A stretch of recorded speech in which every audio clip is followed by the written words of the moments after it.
जी अस्सलाम वालेकुम। वालेकुम अस्सलाम। जी कैसे हैं आप? ठीक ठाक हैं? The webinar is started. Assalamu alaikum everyone. This is Zainab from DICE. I would like to extend a very warm welcome to all of you on behalf of DICE for today's webinar on Become a Cloud Engineer with AWS. We are glad to announce that today's webinar will be conducted by our lead trainer, Mr. Asim Rashid, GM Technical at TechXS Pakistan.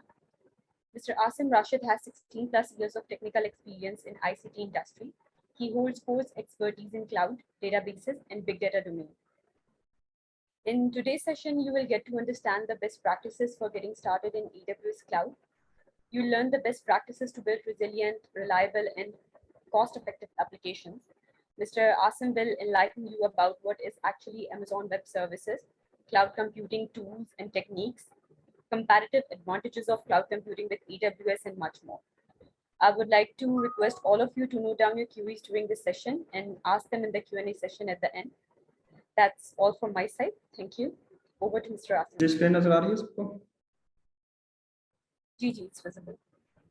अच्छा, थोड़ा सा मैं अपना introduction करवा दूं। मेरा नाम आसिम है और मैं करंटली टेक एक्सेस एक कंपनी है, ठीक है, जो कि आईटी फर्म है, और उसके लिए मैं वहाँ पे मैं एज अ जीएम टेक्निकल इस वक्त काम कर रहा हूँ। और मेरी जो मेन डोमेन्स हैं वो डेटा साइड है और क्लाउड साइड है, ठीक है। और AWS और हवावे और ओरेकल क्लाउड मैं सर्टिफाइड ट्रेनर भी हूँ इसका। और इसके अलावा के डिप्लॉयमेंट्स और मेनली जो है solution as a solution architect, मतलब डिफरेंट ऑर्गेनाइजेशंस में सोल्यूशंस प्रोवाइड करना और कस्टमर्स को उनको ऑन प्रेम से क्लाउड के ऊपर माइग्रेशन वगैरह इसके लिए हेल्प आउट करना, ये मेरी जो है ना मेन ड्यूटीज़ में से है, ठीक है। बाकी ये कि आप लोगों का अगर क्लाउड के ऊपर किसी का ऑलरेडी कोई एक्सपीरियंस है तो काइंडली हाथ खड़ा कर दें ताकि मुझे थोड़ा सा अंदाज़ा हो जाए और मैं उसी हिसाब से फिर चीज़ें लेके चलूँ। पहले तो क्लाउड कंप्यूटिंग का अगर थोड़ा सा इंट्रोडक्शन वगैरह चीज़ों का देख लेते हैं एंड देन फिर हम लोग, मतलब ये एक छोटा सा सेशन होगा जिसमें हम लोग देखेंगे कि क्लाउड की क्या क्या टाइप्स हैं, क्या क्या हो सकता है, AWS की कौन कौन सी सर्विसेज हैं। ये तकरीबन 15 से 20 मिनट की हमारी एक प्रेजेंटेशन टाइप होगी और उसके बाद फिर जो है ना हम ओपन क्वेश्चंस वगैरह करेंगे कि हम इस कोर्स में क्या क्या सीखेंगे, इस कोर्स से आपको क्या क्या बेनिफिट्स होंगे, ठीक है। और इस कोर्स में मीन्स हमारा हैंड्स ऑन कितना होगा और हमारा जो है थ्योरेटिकल कितना होगा, ठीक है। और इसका सर्टिफिकेशन पॉइंट ऑफ व्यू से या मार्केट पॉइंट ऑफ व्यू से क्या क्या आप लोगों को एडवांटेजेस होंगे, तो ये सारी चीज़ें जो हम डिस्कशन करेंगे, जिसमें क्वेश्चन आंसर्स और ओपन हम सारी जो है डिस्कशन करेंगे, ठीक है जी। अच्छा, जो लोग आप लोगों को पता है कि क्लाउड में बेसिकली नॉर्मली आप लोग देख रहे होते हैं कि जब भी आप लोग काम कर रहे होते हैं अपने ऑफिस में या इधर उधर देखते हैं तो आपके नॉर्मली क्या होता है कि डेटा सेंटर्स में चीज़ें आपकी चल रही होती हैं, आपके सर्वर्स वगैरह होते हैं, स्टोरेजेस वगैरह होती हैं, उसके ऊपर आपकी एप्लीकेशन चल रही होती हैं, आपके डेटाबेसेस रन हो रहे होते हैं उसके ऊपर, ठीक है। और वही जो एप्लीकेशंस और जो डेटा सेंटर है वो सारी की सारी मैनेजमेंट बेसिकली आप क्या कर रहे होते हैं, आप थ्रू ग्रुप ऑफ पीपल कर रहे होते हैं, ठीक है। आपका ऑन प्रेम चीज़ें चल रही होती हैं और वो सारी की सारी चीज़ें कि आप जैसे एप्लीकेशन है तो एप्लीकेशन की आपकी एक टीम होगी, डेटाबेस है तो डेटाबेस की टीम होगी, देन इंफ्रास्ट्रक्चर है तो इंफ्रास्ट्रक्चर की टीम होगी, एंड अगेन आपके जो नेटवर्क है तो नेटवर्क की एक टीम होगी। तो बेसिकली आपको क्या है कि मैनेजमेंट के लिए और क्लाउड का मेन पर्पस आपके लिए क्या है कि क्लाउड आपको फैसिलिटेट करता है, ठीक है, कि आपको कोई भी चीज़ आप क्या करती हैं कि आपने कोई भी एप्लीकेशन है या कोई भी आपकी डेटाबेस है या कोई भी चीज़ है, उसको आप क्या करती हैं कि आप क्लाउड के ऊपर, क्लाउड बेसिकली क्या है कि ये एक आपको ओवर द इंटरनेट आपको टेनेंट्स प्रोवाइड करता है, ठीक है। जो कि जैसे आप नॉर्मली अगर हम बात करें तो क्या होता है कि डेटा सेंटर्स में आपके सर्वर्स होते हैं, आपकी स्टोरेजेस होती हैं, ठीक है। जैसे मैंने पहले आपको बताया कि इसकी मैनेजमेंट के लिए आपको पूरी टीम प्रॉपर ये सारी चीज़ें रिक्वायर्ड होती हैं। क्लाउड का आपको एडवांटेज क्या है कि एक तो डिप्लॉयमेंट जो है वो फौरन हो जाती है, ठीक है। आपको क्लाउड में आपके प्रोविजनिंग यानी कि जो हार्डवेयर है उसको ऑर्डर करना, ठीक है, उसको डिप्लॉय करना एंड देन उसको मेक श्योर करना कि आपकी एप्लीकेशंस और आपके जो डेटाबेसेस हैं वो प्रॉपर चल रहे हैं, ठीक है। तो उस ये एक लेंथी प्रोसेस है, ठीक है। इसमें वीक्स बल्कि समटाइम्स इसमें मंथ्स भी लग जाते हैं, ठीक है। तो इसमें क्या होता है कि आप इंस्टेड ऑफ बाइंग, ठीक है, या आप अपने फिजिकल डेटा सेंटर बनाएं जिसमें आप अपने सर्वर रखें, ठीक है, आप क्या करते हैं कि अपनी सर्विसेज सिर्फ आपकी अपनी होती हैं और उन सर्विसेज को आप क्या करते हैं, आप क्लाउड पे रख देते हैं, ठीक है। उसके बाद उसकी अवेलेबिलिटी, उसके डाटा सेंटर की मैनेजमेंट, वो सब आपका हेडेक नहीं है। क्या होगा कि जो भी आपका क्लाउड प्रोवाइडर होगा वो क्या करेगा, वो सारी की सारी इनकी मैनेजमेंट कर रहा होगा।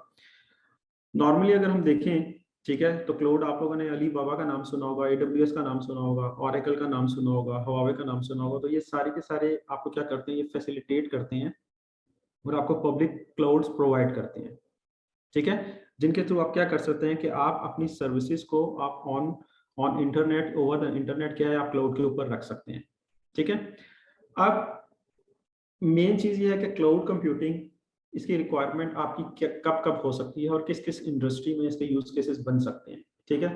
तो नॉर्मली क्या होता है कि जब भी आपने अपने डेटा का बैकअप लेना है, ठीक है, उसके लिए आप क्लाउड को यूज कर सकते हैं। अपनी नॉर्मली क्या होता है कि आजकल एक नया ट्रेंड चल रहा है कि वो ये होता है कि लोग अपनी जो एप्लीकेशंस की मेन साइट होती है उसको रखते हैं ऑन प्रेम, और उसकी जो DR साइट है, DR साइट के लिए वो क्या करते हैं, क्लाउड को चूज करते हैं, ठीक है।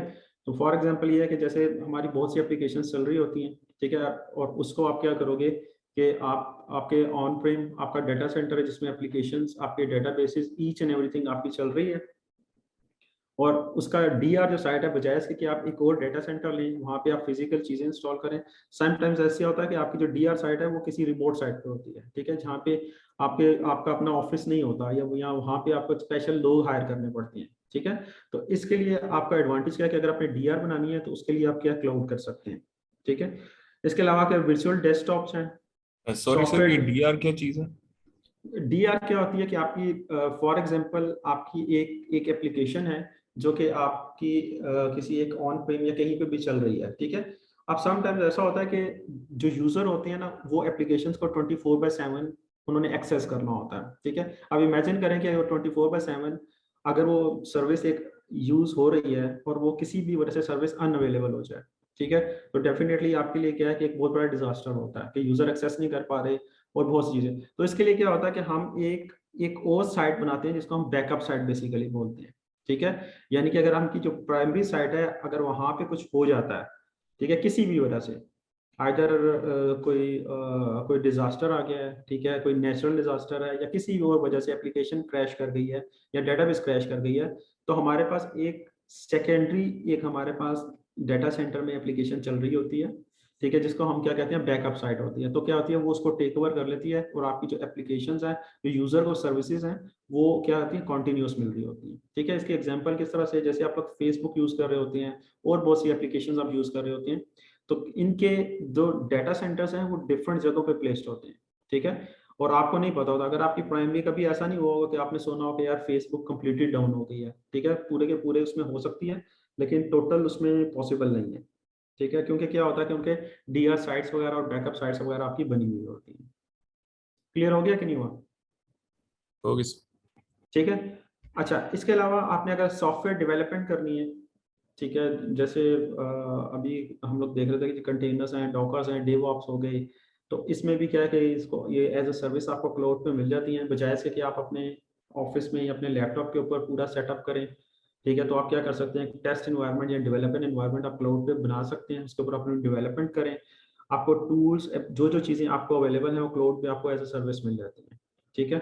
और उसके बेस के ऊपर क्या कर सकते हैं कि आपने जो भी प्रोग्रामिंग करनी है, बेसिकली जो आपका ऑन प्रेम लैपटॉप के ऊपर या कहीं पे भी आपने इंस्टॉलेशंस करनी है, फिर बाद में पैचेस वगैरह डिप्लॉय करने और बहुत सी चीज़ें हैं, तो उससे क्या होता है कि एक तरह से आप जो है क्या कहते हैं, उनसे आपकी मतलब वो आपको ऑन प्रेम नहीं करना पड़ता। क्लाउड के ऊपर आपको क्या मिलेगा, वो सारी की सारी चीज़ें जो हैं वो एज अ सर्विस आपको अवेलेबल होती हैं। इसी तरह से बिग डेटा एनालिटिक्स है, जैसे अगर मैं AWS की बात करूं तो बिग डेटा एनालिटिक्स की वहाँ पे सर्विसेज हैं। अगर मैं नॉर्मल ऑन प्रेम की बात करूं तो बिग डेटा एनालिटिक्स के लिए जो सेटअप है, उस सेटअप को लगाने के लिए एटलीस्ट 1.5 मंथ रिक्वायर्ड है, ठीक है, जिसमें आप अपनी डेटा नोट्स लगाएंगे, आप अपनी क्या कहते हैं सेकंड जो आपकी मास्टर नोट्स हैं और बहुत सी नोट्स हैं जो आप रन कर रहे होते हैं। तो यही अगर आप ये क्लाउड पे लेके जाते हैं तो क्लाउड के ऊपर जो है ना, आप लोगों की यही चीज़ें क्या होंगी कि आपको वहाँ पे सर्विसेज हैं, विद इन फ्यू मिनट्स आप क्या करते हैं कि उन सर्विसेज को आप अनेबल करते हैं, ठीक है, एंड देन क्या क्या वो सर्विसेज यूज करनी शुरू कर देते हैं। इसी तरह से और वेब एप्लीकेशंस हैं, तो वेब एप्लीकेशंस में भी आपके पास जैसे डिफरेंट आपको टूल्स चाहिए होते हैं, जावा हो गया, PHP हो गया, इसी तरह से डेटाबेसेस आपको रिक्वायर्ड होते हैं, जैसे ओरेकल का डेटाबेस है, माईएसक्यूएल डेटाबेस है। तो ऑन प्रेम पे इनकी डिप्लॉयमेंट्स, इनकी पैचिंग, इनकी मैनेजमेंट और ये सारी चीज़ें हैं, ये एक क्या है, ये आपको ये सारी की सारी चीज़ें आपको खुद मैनेज करनी पड़ती हैं। यही काम आप जब क्लाउड के ऊपर कर रहे होंगे तो ये सारी चीज़ें आपको क्या है, एज अ सर्विस मिल रही होती हैं। तो करंटली अगर हम अपने एनवायरनमेंट में देखें तो आपने देखा होगा कि चीज़ें जो है ना रिड्यूस हो रही हैं। मतलब हम लोग इस चीज़ पे टाइम ज़ाया नहीं करते कि यार मैंने अभी ये एप्लीकेशन डिप्लॉय करनी है, ठीक है, मैंने ये सेटअप लगाना है, मैंने डिफरेंट चीज़ें लगानी है। उसमें क्या होता है, आपके महीने 2 महीने, इवन प्रोविजनिंग की बात करूँ, आप लोगों में से जो लोग जॉब्स कर रहे हैं, तो आप लोगों को ये बहुत अच्छे तरीके से पता होगा कि कभी भी कोई नया हार्डवेयर अगर आप लोगों ने प्रोविजन करना है तो उसका प्रोसेस एटलीस्ट 1 to 2 मंथ्स हो जाता है। ठीक है, जो लोग आप लोग जॉब कर रहे हैं तो उन लोगों को बड़े अच्छे तरीके से आइडिया होगा, स्पेशली जो इंफ्रा से रिलेटेड जॉब कर रहे हैं। तो ये जो सारी चीजें हैं ना, अब इन चीजों से क्लाउड में आपको क्या एडवांटेज मिलता है कि आपको ये सारी की सारी चीजें क्लाउड पे आइदर एज अ सर्विस मिल जाती हैं या आपको एक नॉर्मल इंस्टेंस मिल जाता है, जिनमें मिनिमम आपको एटलीस्ट ऑपरेटिंग सिस्टम आपको इंस्टॉल्ड मिलता है, जिसमें जस्ट आपने क्या करना होता है, अपनी एप्लीकेशंस को, अपने जो भी आपने चीजें डिप्लॉय करनी है आप वो डिप्लॉय करते हैं एंड देन उसको यूज करते हैं। ठीक है, यहां तक किसी को कोई क्वेश्चन?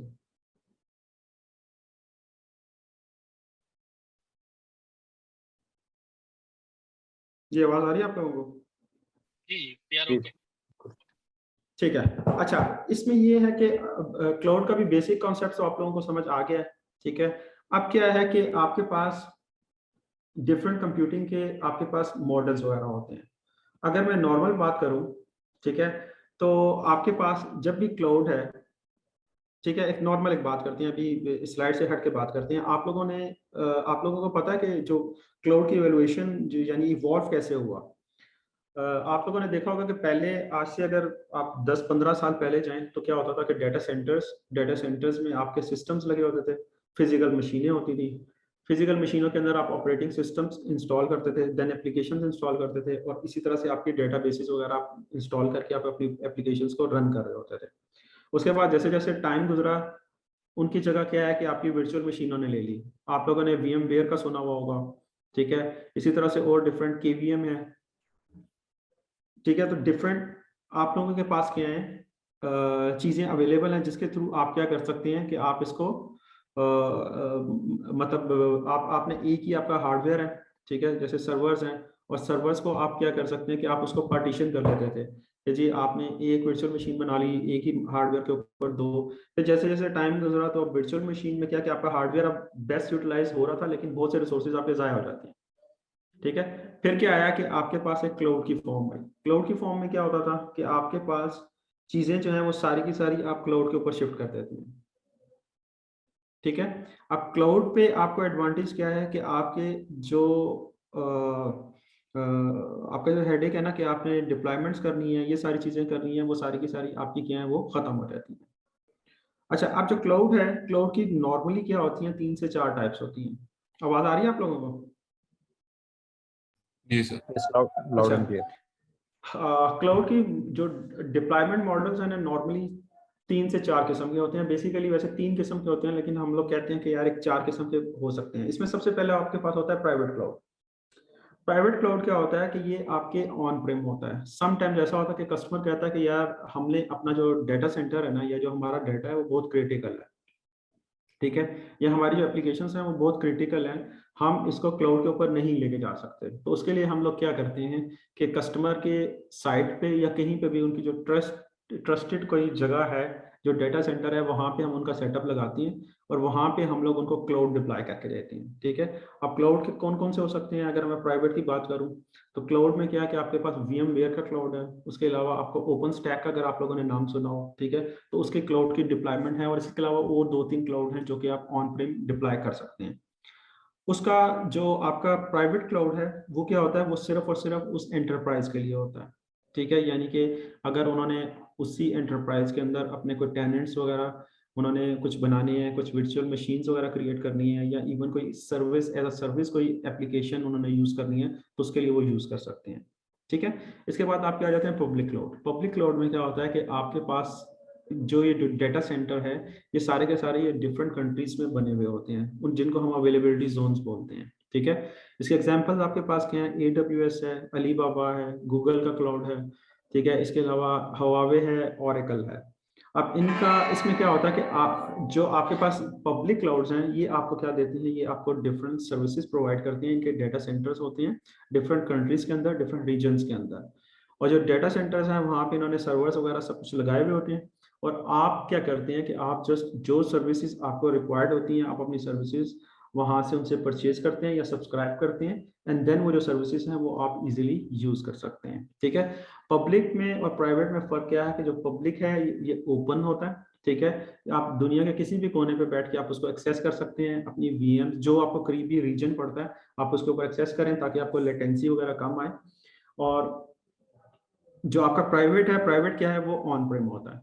इसके अलावा जो तीसरी मेन क्लाउड की टाइप है वो बेसिकली आपकी कौन सी बनती है, वो बनती है आपकी हाइब्रिड। हाइब्रिड के केस में क्या होता है कि आपके पास हाइब्रिड के केस में जो फॉर एग्जांपल मैं आपसे ये कहता हूँ कि यार हमारी एक एप्लीकेशन है, एप्लीकेशन जो है वो यूजर ने यूज करनी है, यानी जाहिर सी बात है कुछ एप्लीकेशन होती हैं वो आपकी बाहर से यूजर यूज कर रहा होता है कि आप अपनी ये जो एप्लीकेशन है वो तो आप क्लाउड पे रख सकते हैं पब्लिक क्लाउड के ऊपर, जैसे AWS हो गया या इनका हो गया, अलीबाबा हो गया, गूगल का हो गया।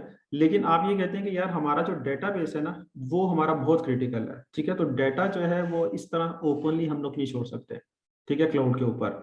उस केस में हम लोग क्या करते हैं, उस केस में ये होता है कि हम ऐसा करते हैं कि जो क्लाउड का डेटाबेस है, सॉरी जो आपकी एप्लीकेशन के साथ जो डेटाबेस है उसको हम रखते हैं ऑन प्रेम, यानी कि जो आपका प्राइवेट क्लाउड है, और जो एप्लीकेशन का इंस्टेंस है वो हम क्रिएट करवाते हैं आपके क्लाउड के ऊपर। ठीक है। और डेटाबेस और आपकी जो एप्लीकेशन है वो ओवर द VPN या कोई भी और हमारा एक डेडिकेटेड लिंक भी हो सकता है, या ओवर द इंटरनेट क्या हो सकता है कि हम उसके साथ लिंक करते हैं, और देन क्या होता है कि आपकी एप्लीकेशन उस डेटाबेस को एक्सेस कर रही होती है।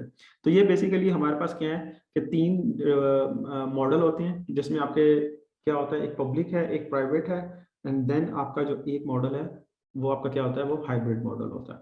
ठीक है। यहाँ तक किसी को कोई क्वेश्चन या कोई चीज पूछनी हो तो बताएं।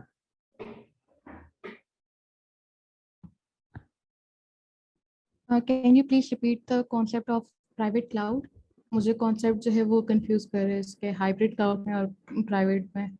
देखें, जो प्राइवेट क्लाउड है, प्राइवेट क्लाउड ये होता है कि आपकी ईच एंड एवरीथिंग, यानी कि आपकी एप्लीकेशन और आपकी डेटाबेस दोनों, आपका एप्लीकेशन और डेटाबेस का तो आइडिया होगा ना कि जैसे आपकी एप्लीकेशन है, कोई भी एप्लीकेशन आप क्रिएट करती हैं, जैसे कोई फॉर्म्स हो गए, कोई आपकी वेब एप्लीकेशन हो सकती है, कोई आपकी डेस्कटॉप एप्लीकेशन हो सकती है, तो उसके साथ हमेशा डेटाबेस वगैरह कोई अटैच होता है जिसमें आप यूजर्स की इंफॉर्मेशन वगैरह स्टोर कर रहे होते हैं या अपना दूसरा डाटा स्टोर कर रहे होते हैं। प्राइवेट के केस में क्या होगा, आपकी एप्लीकेशन, आपका database, each and everything on प्रेम होगी, यानी कि आपके ऑफिस के अंदर एक डाटा सेंटर होगा, उसके अंदर आपने सर्वर्स लगाए होंगे, स्टोरेजेस अटैच की होंगी, वहां पे आप ओपन स्टैक या कोई भी और क्लाउड आप डिप्लॉय करेंगे या VMware का क्लाउड डिप्लॉय करेंगे, और उसके ऊपर आपकी सर्विसेज चल रही होंगी। और ये जो क्लाउड है ये प्योरली आपकी ऑर्गेनाइजेशन के लिए है, बाहर का कोई बंदा उसको एक्सेस नहीं कर सकेगा, उसके ऊपर कुछ भी डिप्लॉय या टेनेंट्स नहीं बना सकेगा। क्लियर है, ये प्राइवेट होता है। ठीक है, यहाँ तक क्लियर है आपको? Yes sir.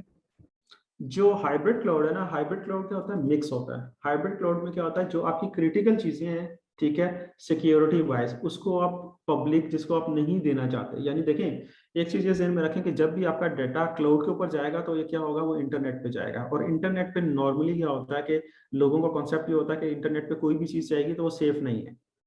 ठीक है। आल्दो कि आप आजकल सिक्योरिटी, एन्क्रिप्शन और टनलिंग और बहुत सी ऐसी टेक्निक्स आ गई हुई हैं जिसकी वजह से आपकी चीज़ें जो हैं वो सिक्योर हो सकती हैं, लेकिन स्टिल ये होता है कि लोग कहते हैं कि यार नहीं, हम रिस्क नहीं ले सकते। तो उस केस में आप क्या करते हैं कि आप हाइब्रिड मॉडल उठाते हैं।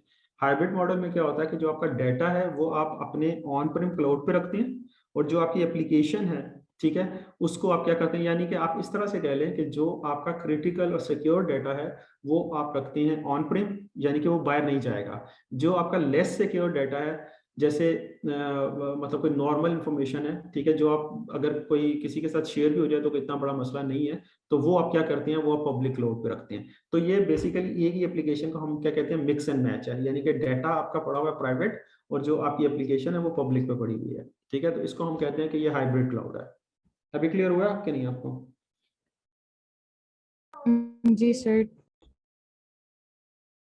ठीक है, देखें क्रिटिकल और नॉन क्रिटिकल की बात है। जो क्रिटिकल डाटा है वो आपने जो है वो आप ऑन प्रेम रखेंगे अपने डाटा सेंटर के अंदर। जो नॉन क्रिटिकल डाटा है वो आप क्या है पब्लिक क्लाउड के ऊपर, जैसे AWS इसके एग्जांपल है, ठीक है, उसके ऊपर आप रखेंगे।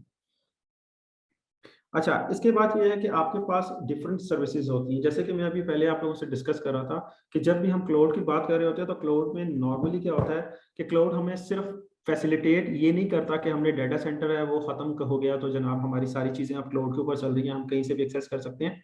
इसमें हमें डिफरेंट सर्विसेज मॉडल मिलते हैं, ठीक है, जिसमें से जो सबसे बेसिक सर्विस मॉडल है वो है infrastructure as a service. Infrastructure as a service में क्या होता है कि जैसे आप लोग नॉर्मल ऑफिस में देखते हैं, ठीक है, तो कहीं पे भी आप कहते हैं कि यार हमने क्लाउड हमने वो करवाना है, प्रोविजन करवानी है या कोई भी VM बनानी है या कोई भी सर्वर चाहिए, तो आप लोग क्या करते हो उसके ऊपर ऑपरेटिंग सिस्टम इंस्टॉल करते हैं।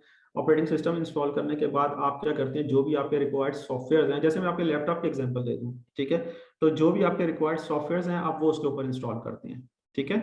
इंफ्रास्ट्रक्चर एज अ सर्विस क्या है कि क्लाउड में आपको एक सर्विस मिलती है जिसमें आप एक वर्चुअल मशीन अपने लिए क्रिएट करते हैं और उसमें जो भी आप अपनी मर्जी का ऑपरेटिंग सिस्टम है वो आप इंस्टॉल कर लेते हैं, ठीक है। क्लाउड में डिफरेंट ऑपरेटिंग सिस्टम्स के आपके पास फ्लेवर्स होते हैं, आप सेलेक्ट करते हैं और आप उसको इंस्टॉल कर लेते हैं। इसमें केस में क्या होता है कि ये जस्ट आपको ऑपरेटिंग सिस्टम प्रोवाइड कर रहा होता है, ठीक है। उसके अलावा उस ऑपरेटिंग सिस्टम के ऊपर कोई आपने नया सॉफ्टवेयर करना है, अपनी एप्लीकेशन करनी है या कुछ भी करना है तो वो आपकी रिस्पॉन्सिबिलिटी है, ठीक है। AWS या कोई और उसकी रिस्पॉन्सिबिलिटी नहीं लेगा, ठीक है। AWS सिर्फ आपकी किस चीज़ की रिस्पॉन्सिबिलिटी लेगा कि आपकी जो वर्चुअल मशीन है, जो इंस्टेंस है बेसिकली, वो अप एंड रनिंग हो 24/7, उसके ऊपर operating system up and running हो 24/7। अब उस एप्लीकेशन उस OS ऑपरेटिंग सिस्टम के ऊपर, चाहे वो विंडोज का है चाहे लिनक्स का है, चाहे आपने कोई एप्लीकेशन रन करनी है या इंस्टॉल करनी है वो आप खुद करेंगे, डेटाबेस इंस्टॉल करनी है आप खुद करेंगे, कोई और सॉफ्टवेयर करना है वो आप खुद करेंगे, उसमें ऑपरेटिंग सिस्टम में कोई सिक्योरिटी करनी है वो सारा का सारा आप लोग खुद करेंगे, ठीक है। तो इसको हम क्या कहते हैं, इंफ्रास्ट्रक्चर एज अ सर्विस, कि जस्ट एक मशीन आपको देती है, उसकी ईच एंड एवरीथिंग आपने खुद हैंडल करनी है, ठीक है जी। क्लियर है यहाँ तक? हेलो? जी ठीक है। यस, क्लियर है। ठीक है। अच्छा, इसके बाद आपके पास आ जाती हैं प्लेटफॉर्म एज अ सर्विस, ठीक है। अगर यहाँ पे अगर आप देखें तो प्लेटफॉर्म एज अ सर्विस में आपके पास क्या होता है कि आपके पास कोई भी एप्लीकेशंस, ठीक है, प्लेटफॉर्म एज अ सर्विस में क्या है कि आपके पास एप्लीकेशंस देखें डिफरेंट चीजें होती हैं। फॉर एग्जाम्पल मैं कहता हूँ कि यार हमने एक एप्लीकेशन बनानी है जो कि जावा में बनेगी, या मैं कहता हूँ कि यार कोई भी एप्लीकेशन बननी है वो आपकी PHP में बननी है, ठीक है। तो आपके पास क्या होगा कि जब भी आपके पास प्लेटफॉर्म एज अ सर्विस होगी तो उसमें क्या किया जाएगा कि आपको अगर आपने जावा में एप्लीकेशन बनानी है तो जावा का प्लेटफॉर्म आपको प्रोवाइड कर दिया जाएगा, ठीक है। कि उसमें क्या होगा कि जावा इंस्टॉल होगी या PHP इंस्टॉल होगी या जो भी आपने डिप्लॉयमेंट करनी है, जैसे आपके डिफरेंट एप्लीकेशन सर्वर्स हो गए, ठीक है, वो सारे के सारे क्या होंगे, वो आपके पास डिप्लॉयड होंगे। आपने जस्ट क्या करना है कि उसके ऊपर कोडिंग करनी है, ठीक है, और अपनी एक एप्लीकेशन क्रिएट करनी है और उसको रन करना है, ठीक है। तो इसको हम क्या कहते हैं, प्लेटफॉर्म एज अ सर्विस, यानी कि एप्लीकेशन की सिर्फ डेवलपमेंट आपने खुद करनी है। एप्लीकेशन की डेवलपमेंट के नीचे के जितने काम है, जिसमें क्या क्या आ सकता है, जावा के पैचेस मेंटेन करना, जावा को अपग्रेड करना, PHP को अपग्रेड करना, उसके वर्जन को चेंज करना, उसका बैकअप लेना, ये ईच एंड एवरीथिंग क्या होगा, जो क्लाउड सर्विस प्रोवाइडर ये वो देख रहा होगा। ऐसा नहीं होगा कि जावा में कोई मसला आ गया कि आपका जावा नहीं चल रहा तो आपने देखना, वो आप नहीं देखेंगे, वो एक्चुअली आपका जो क्लाउड सर्विस प्रोवाइडर है वो देख रहा होगा, ठीक है। तो प्लेटफॉर्म सर्विसेज में क्या होता है कि बेसिकली आपको एप्लीकेशन को रन करने के लिए जो प्लेटफॉर्म रिक्वायर्ड होता है उसको प्रोवाइड करना एंड उसको मेंटेन करना, ये सारा का सारा आपका सर्विस प्रोवाइडर का काम होता है, ठीक हो गया जी। उसके बाद आपके पास आ गया आपके पास आ गया सॉफ्टवेयर एज अ सर्विस। अब इसमें बेसिकली क्या होता है कि आपको end to end service provide की जाती है। इसके एग्जांपल क्या है, ऑफिस 365 अगर आपने देखा हो, ठीक है, ईमेल का एक पूरा सोल्यूशन है माइक्रोसॉफ्ट का, ठीक है। उसमें क्या होता है कि आप क्लाउड के ऊपर आप अपने टेनेंट्स बनाते हैं, आप अपने यूजर्स बनाते हैं, आपका email server each and everything cloud के ऊपर रन हो रहा होता है, और क्या कर रहे होते हैं, आपकी ईमेल सारी की सारी क्लाउड पे पड़ी हुई होती है, ठीक है। आप ऑफिस 365 की मेंटेनेंस करना, उसकी पैचिंग करना, उसका अपग्रेड करना, कोई बग हिट हो जाता है वो करना, ये सारा का सारा किसका काम है? जो भी आपका क्लाउड प्रोवाइडर होगा ये वो देख रहा होगा। आपका काम सिर्फ और सिर्फ इतना होगा कि आपने उसके ऊपर ईमेल की डोमेन्स क्रिएट करनी है। ईमेल, आपने ईमेल्स, अगर किसी की रिक्वेस्ट आती है कि ईमेल क्रिएट कर दें तो ईमेल का यूजर क्रिएट हो जाएगा, उसका बॉक्स क्रिएट करेगा, दैट्स इट। इसके अलावा आपने और कोई काम नहीं करना, ठीक है। तो जब भी आप क्लाउड की सर्विस पे काम कर रहे होंगे तो आपने क्या करना है कि आपने अपनी चीजें देखनी है कि आपकी रिक्वायरमेंट मेनली क्या है। अगर तो आपके पास रिसोर्सेज कंप्लीट हैं या आपकी सर्विसेज इस तरह की है जो कि प्लेटफॉर्म एज अ सर्विस या सॉफ्टवेयर एज अ सर्विस, आपको कोई भी क्लाउड परफॉर्म, जैसे आप, मैं आपको ये कहता हूँ कि आपकी कोई ऐसी एप्लीकेशन है जो टोटली कस्टमाइज है, या कोई ऐसी सर्विस है जो कि एज अ सर्विस और कोई क्लाउड नहीं दे रहा, तो फिर आप क्या करेंगे कि फिर आप इंफ्रास्ट्रक्चर एज अ सर्विस जो है वो परचेज करेंगे, ठीक है। Infrastructure as a service purchase करेंगे, उसका आपको क्या एडवांटेज होगा कि आपको सिर्फ और सिर्फ आपको एक लिनक्स का या विंडोज का या जो भी आपकी रिक्वायरमेंट है उसके हिसाब से आपको एक इंस्टेंस मिल जाएगा। उसके ऊपर आप इंस्टॉलेशन जो भी है वो आप अपने हिसाब से मैनेज कर लेंगे। अगर आप कहते हैं कि यार मेरे पास सिर्फ और सिर्फ मैंने डेवलपमेंट करनी है, बाकी डेवलपमेंट से नीचे का कोई भी ऐसा इशू जो कि मैं मैनेज नहीं कर सकता, तो मैं सारा का सारा क्लाउड पे डालना चाह रहा हूँ, तो आप क्या करेंगे? प्लेटफॉर्म एज अ सर्विस ले लेंगे, जिसमें आपको Java runtime, PHP runtime या जो भी आपने प्लेटफॉर्म यूज करना है उसको प्लेटफॉर्म एज अ सर्विस लेके आप सिर्फ और सिर्फ फोकस करेंगे अपनी डेवलपमेंट के ऊपर, ठीक है। और इसी तरह से सॉफ्टवेयर एज अ सर्विस में क्या होगा कि पूरा का पूरा सॉफ्टवेयर आपको एज अ सर्विस मिलेगा, उसमें आपकी किसी किस्म की कोई रिस्पॉन्सिबिलिटी नहीं है सिवाय इसके कि आपने उस सॉफ्टवेयर को मैनेज कैसे करना है, यानी कि उसको यूज कैसे करना है, ठीक है। उसके अलावा की जो भी रिस्पॉन्सिबिलिटी है वो सारी की सारी क्या होगी, जो क्लाउड ऑपरेटर है या जो सर्विस प्रोवाइडर है वो आपको ऑपरेट करके देगा, ठीक है। नहीं, यहाँ तक किसी को कोई मसला? सर तो ज्यादातर सॉफ्टवेयर हाउसेस जो हैं वो प्लेटफॉर्म एज अ सर्विस इस्तेमाल करते हैं देखें प्रॉब्लम। जी ऐसे ही होता है। इसमें ये होता है कि अगर तो आपकी देखें इसकी आप में यूज केसेस थोड़े से हम डिस्कस कर लेते हैं। फॉर एग्जांपल, मैंने जैसे सॉफ्टवेयर हाउसेज है ना, तो सॉफ्टवेयर हाउसेज में मोस्टली डेवलपमेंट हो रही होती है, ठीक है। तो डेवलपमेंट के लिए आपको ना डिफरेंट प्लेटफॉर्म्स चाहिए होते हैं। क्या क्या चाहिए होते हैं? अगर मैंने कोई जावा का प्रोजेक्ट बनाना है या पीएचपी का प्रोजेक्ट बनाना है तो मुझे क्या क्या मेरी रिक्वायरमेंट होगी? मुझे जावा का प्लेटफॉर्म चाहिए होगा, मुझे डेटा बेसिस चाहिए होंगी, इसके अलावा हो सकता है कुछ एपीआई हो जो मुझे रिक्वायर्ड हो, ठीक है। ऐसे ही होता है एक डेवलपमेंट की जो नॉर्मल इन्वायरमेंट होती है ऐसी होती है। या कोई एप्लीकेशन सर्वर होगा जो मुझे चाहिए होगा, जैसे आपका जे बॉस होता है या टॉम कैट है या अपाची सर्वर है या और डिफरेंट एक जैसे वेब लॉजिक है या वेब स्फेयर है, ये डिफरेंट आपके एप्लीकेशन हैं। तो आप ये जो सारी की सारी चीजें हैं ना, तो डेवलपमेंट में मोस्टली जो सॉफ्टवेयर हाउसेज होते हैं वो क्या करते हैं, वो आपको प्लेटफॉर्म एज अ सर्विस लेते हैं, ठीक है। और उसके ऊपर जितनी भी चीजें हैं वो जस्ट वो डिप्लॉयमेंट के ऊपर फोकस करती हैं। नीचे का जो सारा का सारा स्ट्रक्चर है उसके ऊपर वो अपना टाइम जाया नहीं करते, ठीक है जी। क्लियर है यहाँ तक? जी अच्छा, इसमें ना क्लाउड में देखें, ये तो बाकी तो अभी हम बातें कर रहे हैं ना सर्विसेज के अलावा, इसके अलावा आपको जो इसके अलावा बहुत बड़ा एडवांटेज है वो ये है कि आपकी जो सर्विसेज हैं वो 24/7 आपको अवेलेबल है। आप सिर्फ और सिर्फ आपके पास इंटरनेट होना चाहिए उनको एक्सेस करने के लिए, ठीक है। यस, अगर आपके पास इंटरनेट नहीं है देन आपकी क्लाउड की सर्विसेज हैं। नॉर्मली डेटा सेंटर्स में क्या होता है, जो लोग काम करते हैं डेटा सेंटर्स में तो उनको पता है कि डेटा सेंटर्स को संभालना जो है ना, ये बताता है खुद एक बहुत बड़ा आप कह लें कि बहुत बड़ा चैलेंज है, ठीक है। जैसे मैंने पहले बताया कि टीम्स को मैनेज करना, टीम्स मैनेज करने के बाद और बहुत सी चीजें हैं जिसको आपने मैनेज करना होता है, ठीक है। तो क्लाउड का कुछ सबसे बड़ा एडवांटेज है ये कि 24/7 आपको अवेलेबिलिटी होती है।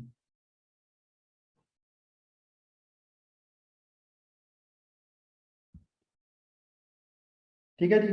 प्लेटफॉर्म सर्विसेज जो है मैं आपको ऑलरेडी डिस्कस कर चुका हूँ, ठीक है। और इसी तरह से सॉफ्टवेयर एज अ सर्विस जो है वो भी हम ऑलरेडी डिस्कस कर चुके हैं, ठीक है। अच्छा, अभी इसके आपको एडवांटेजेस क्या है? अगर मैं क्लाउड की बात करूं तो आपको मेनली इसके एडवांटेजेस क्या होते हैं? एजाइलिटी क्या होता है? मैंने आपको क्या बताया कि सबसे पहले क्या है कि जब भी आप इसकी डिप्लॉयमेंट कर सकते हैं, ठीक है, कोई भी जो रिसोर्स है उसकी जो डिप्लॉयमेंट है वो विद इन मिनट्स आपको आप स्पिन अप कर सकते हैं, ठीक है। आप कहते हैं कि यार मुझे लिनक्स की मशीन चाहिए, आप क्या कर सकते हैं कि जस्ट आप क्लाउड में लॉग इन करें, आप क्रिएट इंस्टेंस करें and hardly with in 5 to 10 minutes आपके पास एक मशीन स्पिन अप होके आ जाएगी, ठीक है। आपको क्या है कि कोई हार्डवेयर खरीदने की जरूरत नहीं है, ना कोई किसी किस्म का कोई मसला है, ना आपको उसके ऑपरेटिंग सिस्टम ढूंढने की जरूरत है। आपके पास बनी बनाई शेप्स अवेलेबल होती हैं, आपके पास बने बनाए फ्लेवर्स अवेलेबल होते हैं। फ्लेवर्स क्या होते हैं? कि आपने CPUs कितने रखने हैं, मेमोरी कितनी लेनी है, और इसी तरह से इमेजेस आपके पास पड़े होते हैं कि आपने लिनक्स का कौन सा वर्जन यूज करना है, विंडोज का कौन सा वर्जन यूज करना है। आपने जस्ट क्लिक्स के ऊपर विद इन 5 मिनट आपका क्या है कि आपका इंस्टेंस स्पिन अप होके आपके पास रेडी होगा। ठीक है, तो इसका जो मेन एडवांटेज है वो ये है कि आपकी जो रिक्वायरमेंट है, जो टाइम आपको चाहिए होता है कि यार मुझे फास्ट कोई चीज़ अवेलेबल हो जाए, तो ये आपको क्या करता है कि ये आपको एक बहुत ही फास्टर एक आपको पाथ देता है कि आप उसके थ्रू क्या कर सकते हैं कि अपनी जो भी आपने सर्विसेज वगैरह आपने यूज़ करनी है या एक्सेस करनी है तो आपको इजीली अवेलेबल हो जाती है within no time. Elasticity क्या होती है? इलास्टिसिटी देखें, दो चीज़ें होती हैं। जो लोग डाटा सेंटर्स वगैरह में काम करती हैं ना, या जिनका इंफ्रा के साथ काम है, तो जो सबसे क्रिटिकल पार्ट होता है ना किसी भी एप्लीकेशन को डेवलप करने का या एप्लीकेशन डिप्लॉय करने का, वो आपका क्या होता है कि साइजिंग। यानी कि मैंने एक एप्लीकेशन रन करनी है, तो उस एप्लीकेशन को रन करने के लिए मुझे रिसोर्सेज कितने चाहिए, मुझे आपका क्या कहते हैं CPUs कितने रिक्वायर्ड हैं, मुझे डिस्क कितनी रिक्वायर्ड है, मुझे प्रोसेसर्स कितने रिक्वायर्ड हैं। ठीक है, अब इसका क्या होता है कि जब आप हार्डवेयर परचेज करते हो ना, तो हार्डवेयर ऐसा नहीं होता। फॉर एग्जांपल आपने अब डिफरेंट वेंडर्स हैं जिनके थ्रू जब भी आप प्रोडक्शन की बात करते हैं ना, तो आप डिफरेंट हार्डवेयर जो होते हैं वो डिफरेंट वेंडर्स के थ्रू लेते हैं। जैसे ऑरेकल का हार्डवेयर है तो ऑरेकल देगा आपका, हवावे का हार्डवेयर है तो हवावे देगा। तो हार्डवेयर की प्रोविजनिंग में क्या होता है कि आपको एटलीस्ट 6 to 8 वीक्स लग जाते हैं बहुत इजीली ऑर्डर के बाद। ठीक है, फिर हार्डवेयर आता है, हार्डवेयर आप डाटा सेंटर में प्लेस करते हैं, उसके ऊपर OS इंस्टॉल करती हैं, फिर ऑपरेटिंग सिस्टम के बाद आप लोग एप्लीकेशन डिप्लॉय करते हैं, फिर आप डेटाबेसेस के साथ उसकी कनेक्टिविटी करते हैं, और उसके बाद उसकी टेस्टिंग होती है, देन जाके प्रोडक्शन में होता है।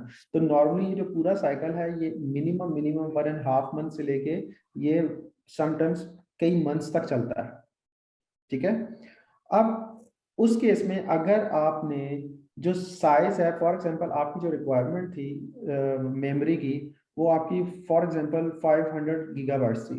ठीक है, और आपने जो ऑर्डर कर दिया वो 300 गीगाबाइट्स कर दिया, तो इट मींस कि आपको जो 200 GB की जो मेमोरी है वो आपको दोबारा परचेज करके पुट अप करनी पड़ेगी। तो it will add 2 to 3 weeks more.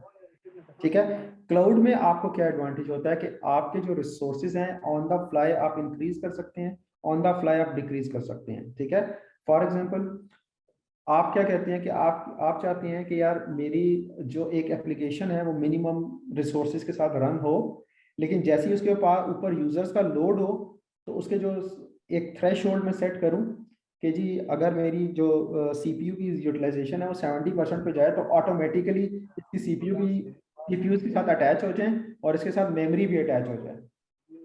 ठीक है, तो ये क्लाउड के ऊपर ये बिल्कुल 110% पॉसिबल है कि हम लोग क्या करते हैं कि हमारी एप्लीकेशंस होती हैं उसको मिनिमम रिसोर्सेज के साथ हम चलाते हैं, एंड देन फिर हम थ्रेशोल्ड सेट करते हैं कि अगर किसी को हमारा जो थ्रेशोल्ड है वो 80% या 60% अचीव करता है तो हमारे जो रिसोर्सेज हैं वो इंक्रीज हो जाए ऑटोमेटिकली, और जैसे ही हमारा थ्रेशोल्ड 80% से नीचे आए तो हमारे जो रिसोर्सेज हैं वो ऑटोमेटिकली वापस आ जाएं जो पहले रिड्यूस हमारी फॉर्मेट चल रही थी उसमें। तो इलास्टिसिटी जो है ये एक बहुत बड़ा फीचर है आपका क्लाउड कंप्यूटिंग का। इसका एडवांटेज क्या होता है कि आपको एक्स्ट्रा पैसे नहीं पे करने पड़ते, यानी कि जब आपकी रिक्वायरमेंट होगी आपका कंप्यूट इंक्रीज हो जाएगा, जब आपकी रिक्वायरमेंट कम हो जाएगी वो वापस नॉर्मल जो आपने इनिशियल सेटअप दिया हुआ था उसके ऊपर वापस आ जाएगा। ठीक है, और ये विदाउट एनी डाउन टाइम आप ये सारी चीजें मैनेज कर सकते हैं। ठीक है, तो यहाँ तक किसी को कोई क्वेश्चन इलास्टिसिटी से रिलेटेड? अच्छा सर, मेरा एक सवाल है कि फर्स्ट कर लें कि AWS के ऊपर जो है वो मैं एक इंस्टेंस क्रिएट कर लेती हूँ। ठीक है, उसके ऊपर जो है वो मैं एक स्पेसिफिकली बता देती हूँ कि इतनी इसकी मेमोरी होनी चाहिए, ये OS होना चाहिए, इतनी जो है इसकी रैम होनी चाहिए एंड ऑल। ठीक है, तो जब मैं उसको रन करती हूँ, मैं उसके ऊपर काम करती हूँ और एक ऐसा पॉइंट आता है कि मुझे लगता है कि भाई अब तो वर्कलोड ज़्यादा हो गया, इसकी मेमोरी कम पड़ रही है, तो क्या मैं एक रनिंग इंस्टेंस को जो है वो दोबारा से रीसाइज कर सकती हूँ उसको?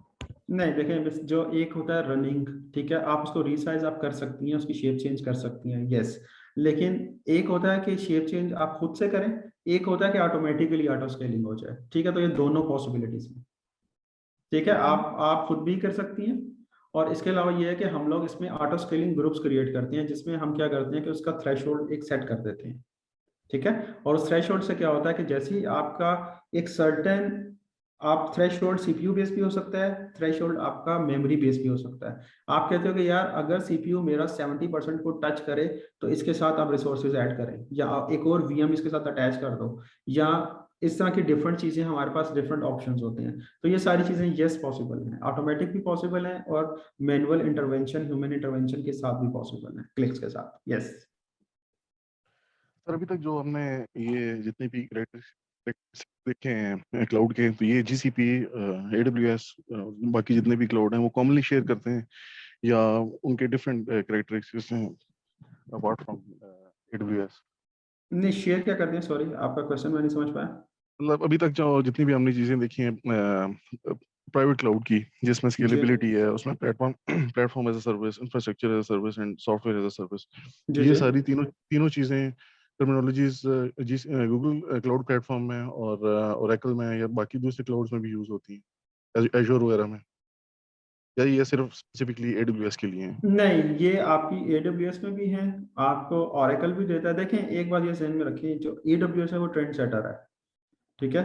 आपकी जो नॉर्मली जितने भी क्लाउड हैं वो ऑलमोस्ट आपको कॉपी मिलेंगे, ठीक है। ऑल्दो के उतनी सर्विसेज आपको नहीं मिलेंगी, मतलब उस जितनी AWS प्रोवाइड कर रहा है। तो लेकिन ये है कि जो जो फैसिलिटीज, जो एक एक मेजर या जो नॉर्मल एक रिक्वायरमेंट है आपकी, वो ऑलमोस्ट सारे क्लाउड आपको दे रहे हैं, ठीक है। सिर्फ AWS का मैं अक्सर लोगों से कहता हूँ कि ठीक है कि जो AWS है ना, AWS के ऊपर जिसने काम बहुत अच्छे तरीके से कर लिया ना, वो किसी भी क्लाउड के ऊपर इजीली काम कर सकता है, क्योंकि AWS की ऑलमोस्ट 200 प्लस इनकी सर्विसेज हैं, ठीक है। और उन सर्विसेज के अंदर फिर सब सर्विसेज हैं, और इतनी सर्विसेज विद स्टेबिलिटी कोई भी क्लाउड प्रोवाइड नहीं कर रहा, ठीक है। चाहे आप Oracle का क्लाउड उठा लें, चाहे आप हवावे का उठा लें, चाहे आप अलीबाबा का उठा लें, चाहे आप गूगल का उठा लें, ठीक है।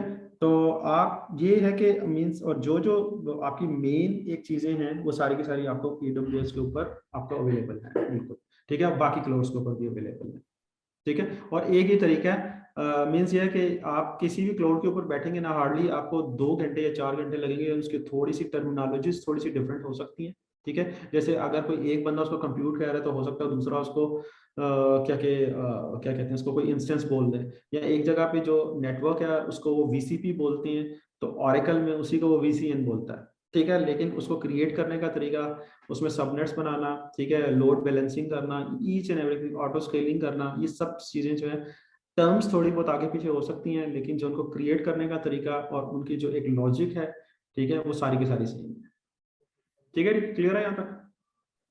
Yes. अच्छा, ये तो होगी इलास्टिसिटी। इलास्टिसिटी क्लियर होगी आपको। उसके बाद आ जाती है आपके पास कॉस्ट सेविंग। कॉस्ट सेविंग में ऑलरेडी आपको एक्सप्लेन कर चुका हूँ कि कॉस्ट सेविंग किस तरह से है, कि आपका एक डाटा सेंटर है, डाटा सेंटर में आपकी क्या क्या चीजें इन्वॉल्व होती हैं, आपकी इलेक्ट्रिसिटी, आपका UPS, आपका जनरेटर, इनके बिल पे करना, इनके लिए टीम रखना, ये सारी की सारी चीजें मैनेज करना, ये पहली आपका हर्डल हुआ, ठीक है। दूसरा क्या हो गया, आपके पास इंफ्रास्ट्रक्चर की टीम। तीसरा हो गया आपके पास नेटवर्क की टीम। चौथा एप्लीकेशन की टीम। पांचवा डेटाबेस की टीम। और उसके अलावा डाटा सेंटर की मेंटेनेंस, यानी कि कूलिंग सिस्टम किस तरह से चल रहा है, ठीक है, सफाई हुई नहीं हुई, टेम्परेचर कैसा चल रहा है, कोई AC खराब हो गया है, आपके डिफरेंट सेंसर्स लगे हुए होते हैं, लाइट्स होगी, ये सारी की सारी मैनेज करने के लिए इंडिविजुअल आपको टीम्स चाहिए, ठीक है।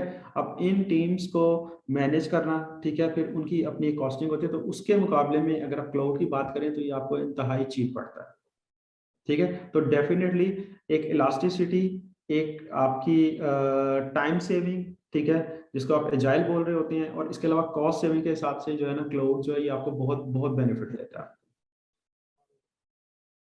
ठीक है जी। क्लियर है यहाँ तक? जी। ठीक है। जैसे मैं एग्जांपल दे रहा था प्लेटफॉर्म एज अ सर्विस, तो प्लेटफॉर्म एज अ सर्विस में क्या है कि आपको किसी भी किस्म की जरूरत नहीं है, जस्ट आपने डेवलपमेंट करनी है, दैट्स इट। आपको नीचे सर्वर किसने हैंडल करने हैं, क्यों हैंडल करने हैं, ये आपको बंदों की जरूरत नहीं है, ठीक है। इसी तरह से डेटाबेस एज अ सर्विस है, तो आपको डेटाबेस एडमिनिस्ट्रेटर्स वगैरह रखने की जरूरत नहीं है, आपने जस्ट अपने डेटाबेस में टेबल क्रिएट करने हैं, जो आपने एप्लीकेशन के साथ कम्युनिकेशन करवानी है, और सबको सब आप करवा सकते हैं, ठीक है। तो ये डिफरेंट चीजें हैं।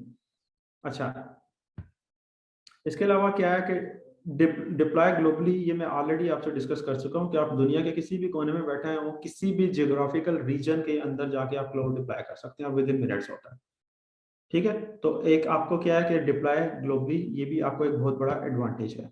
ठीक है, कंसोलिडेट योर डेटा। अब क्या होता है कि आपके पास इसमें डिफरेंट स्टोरेजेस होती हैं।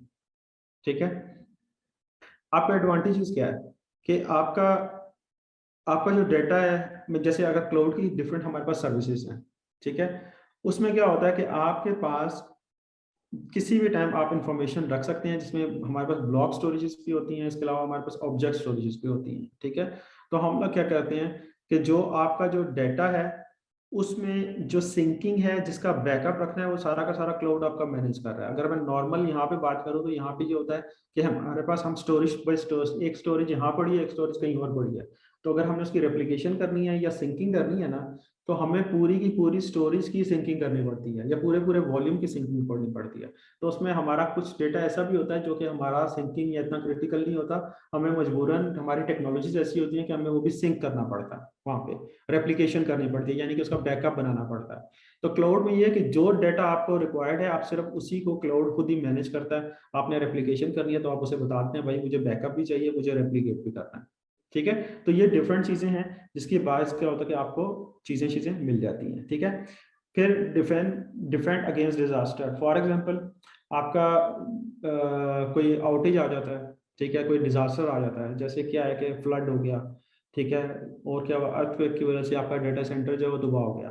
ठीक है, आपको क्लाउड में क्या मिलता है कि आपको डिजास्टर के अगेंस्ट आपको क्या होता है कि आपका जो क्लाउड का, मैंने आपको बताया था कि डिफरेंट अवेलेबिलिटी जोन होते हैं। फॉर एग्जांपल अगर खुदा ना खास्ता किसी एक अवेलेबिलिटी जोन में कोई भी नेचुरल डिजास्टर की वजह से डाटा सेंटर तबाह हो गया, तो उसका जो बैकअप है वो किसी और कंट्री में या किसी और सिटी में पड़ा हुआ होगा।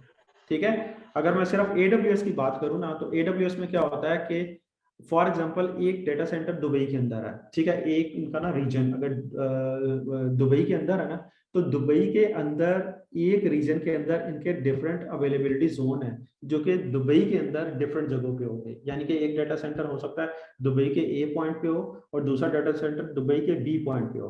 तो A और B जो होंगे ये दोनों आपस में सिंक्ड होते हैं, यानी कि अगर खुदा ना खासा A पूरा तबाह हो जाता है तो जो B है वो उसमें से आपकी सर्विसेज चल रही होंगी, जो एंड यूजर है उसको कहीं पे फील नहीं होगा कि यार मुझे अपनी चीजें एक्सेस नहीं हो रही। और इसी तरह से अगर एक रीजन पूरा किसी दफा वजह से कट डाउन हो जाता है, तो एक रीजन की रेप्लिकेशन आप दूसरे रीजन में कर सकते हैं। फॉर एग्जांपल जो दुबई है, दुबई की आप जो रेप्लिकेशन है वो सिंगापुर में कर सकते हैं, आप अबू धाबी में कर सकते हैं, आप सऊदी अरेबिया में कर सकते हैं, जहां जहां पे AWS के या बाकी जितने भी क्लाउड प्रोवाइडर्स हैं उनके रीजन्स बने हुए हैं। ठीक है, तो ये डिफरेंट आपके पास इसकी वो है। तो डिजास्टर के केस में भी आपके बहुत बड़े एडवांटेजेस हैं। ठीक है जी, आज कॉन्स की हम अगर बात करें तो इसमें क्या होता है कि नॉर्मली क्या है कि सर्वर्स हैं, तो सर्वर्स के ऊपर आपके पास क्या होता है कि सर्वर्स में आपके पास OS है, आपने खुद इंस्टॉल किया, मशीन कभी पावर ऑन करनी है, पावर ऑफ करनी है, ठीक है, चलें ये तो खैर क्लाउड पे भी हो जाता है सारा कुछ, लेकिन ये है कि उस तरह से जैसे सॉफ्टवेयर एज अ सर्विस है, तो सॉफ्टवेयर एज अ सर्विस में आपका नीचे वाली चीज़ों पे उस तरह से कंट्रोल नहीं होता।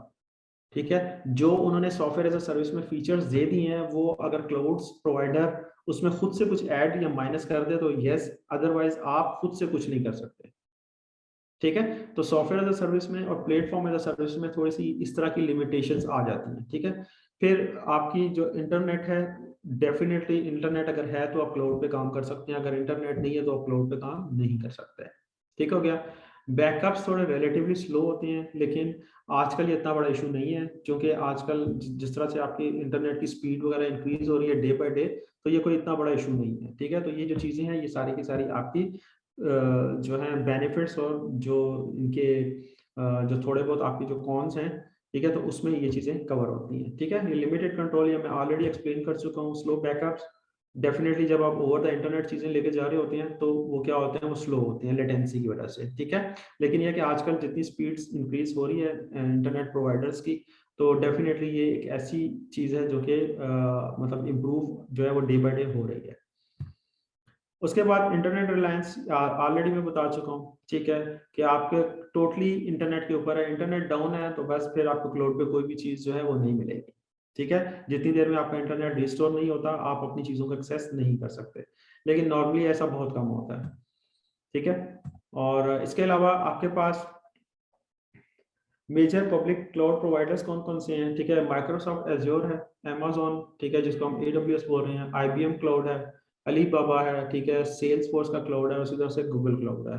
जैसे मैं ऑलरेडी आप लोगों को बता चुका हूँ कि हर क्लाउड के अपने एडवांटेजेस और डिसएडवांटेजेस हैं, ठीक है। इनमें से जो सबसे ओल्ड और सबसे जो मेच्योर आपका क्लाउड है वो अमेजोन है, ठीक है। उसके बाद डिफरेंट हैं, तो ये डिपेंड करता है कि आप किस तरह से, और इसमें क्लाउड में आपका जो मॉडल नॉर्मली होता है वो पे एज यू गो होता है, यानी कि आप यूज करें और उसी मंथ या कि उसके मंथ के एंड पे आपको उसका बिल आ जाएगा, जितने भी आप सर्विसेज यूज कर रहे होंगे। और यहाँ पे क्या होता है कि आपकी जो बिलिंग इंफॉर्मेशन है ये अपडेट हो रही होती है आपके डेली बेसिस के ऊपर, यानी कि रात के 12 बजे आपका जो भी आपने सुबह सर्विसेज की हैं, यूज की हैं, वो सारी की सारी आपको अपडेटेड नजर आती है। तो मोस्टली जो क्लाउड है वो इसी तरह से चीजें लेके चल रहे होते हैं, ठीक है जी। यहाँ तक किसी को कोई मसला, कोई डाउट, कोई क्वेश्चन? सर मेरा क्वेश्चन है कि जी ये जो आपने जिक्र किया कि रेप्लिकेट आप रीजन वाइज कर सकते हैं, तो ये क्योंकि किसी भी क्लाउड के ऊपर ऑब्वियसली एक ऑपरेटिंग सिस्टम इंस्टॉल होता है, Ubuntu या विंडोज। जी ऐसे ये होता है। जो रेप्लिकेशन जो है ये डेटा की ये खुद ही क्लाउड मैनेज कर रहा होता है या आपको अपने ऑपरेटिंग सिस्टम के अंदर कुछ चीज ऐसी? नहीं, देखें, दो चीजें होती हैं। आपने जब भी आप एप्लीकेशन कर रहे होते हैं ना, तो पहले ये चीजें होती थी। देखें, एक होता है कि अगर क्लस्टर होता है जिसमें आपका सिस्टम पूरा का पूरा फेल ओवर होकर उधर चला जाता है। एक होती है आपकी डाटा रेप्लिकेशन। डाटा रेप्लिकेशन आप चॉइस आपकी है कि आपने करवाना है कि नहीं करवाना, लेकिन बाय डिफॉल्ट हर क्लाउड आपके डाटा का बैकअप रखता है। आप अगर चॉइस ना भी करें ना, तो आपके डाटा का बैकअप हर क्लाउड रखता है।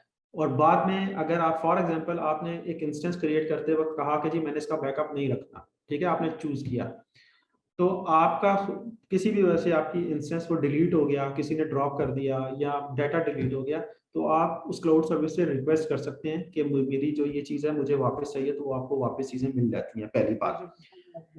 दूसरी बात, जो रेप्लिकेशन की हम अगर बात करते हैं, तो रेप्लिकेशन नॉर्मली क्या होती है, आपकी ब्लॉक स्टोरेज के ऊपर होती है। यानी कि एक ब्लॉक स्टोरेज आपकी यहाँ पे है और एक आपकी दूसरे रीजन में है, तो आप उसको रेप्लिकेट कर सकते हैं। उसमें एक इनकी सर्विस होती है, ठीक है, और यस उसके चार्जेस होते हैं। आप कहेंगे कि जी मुझे इसको रेप्लिकेट करना है, तो आप ब्लॉक स्टोरेज लेवल पे भी कर सकते हैं।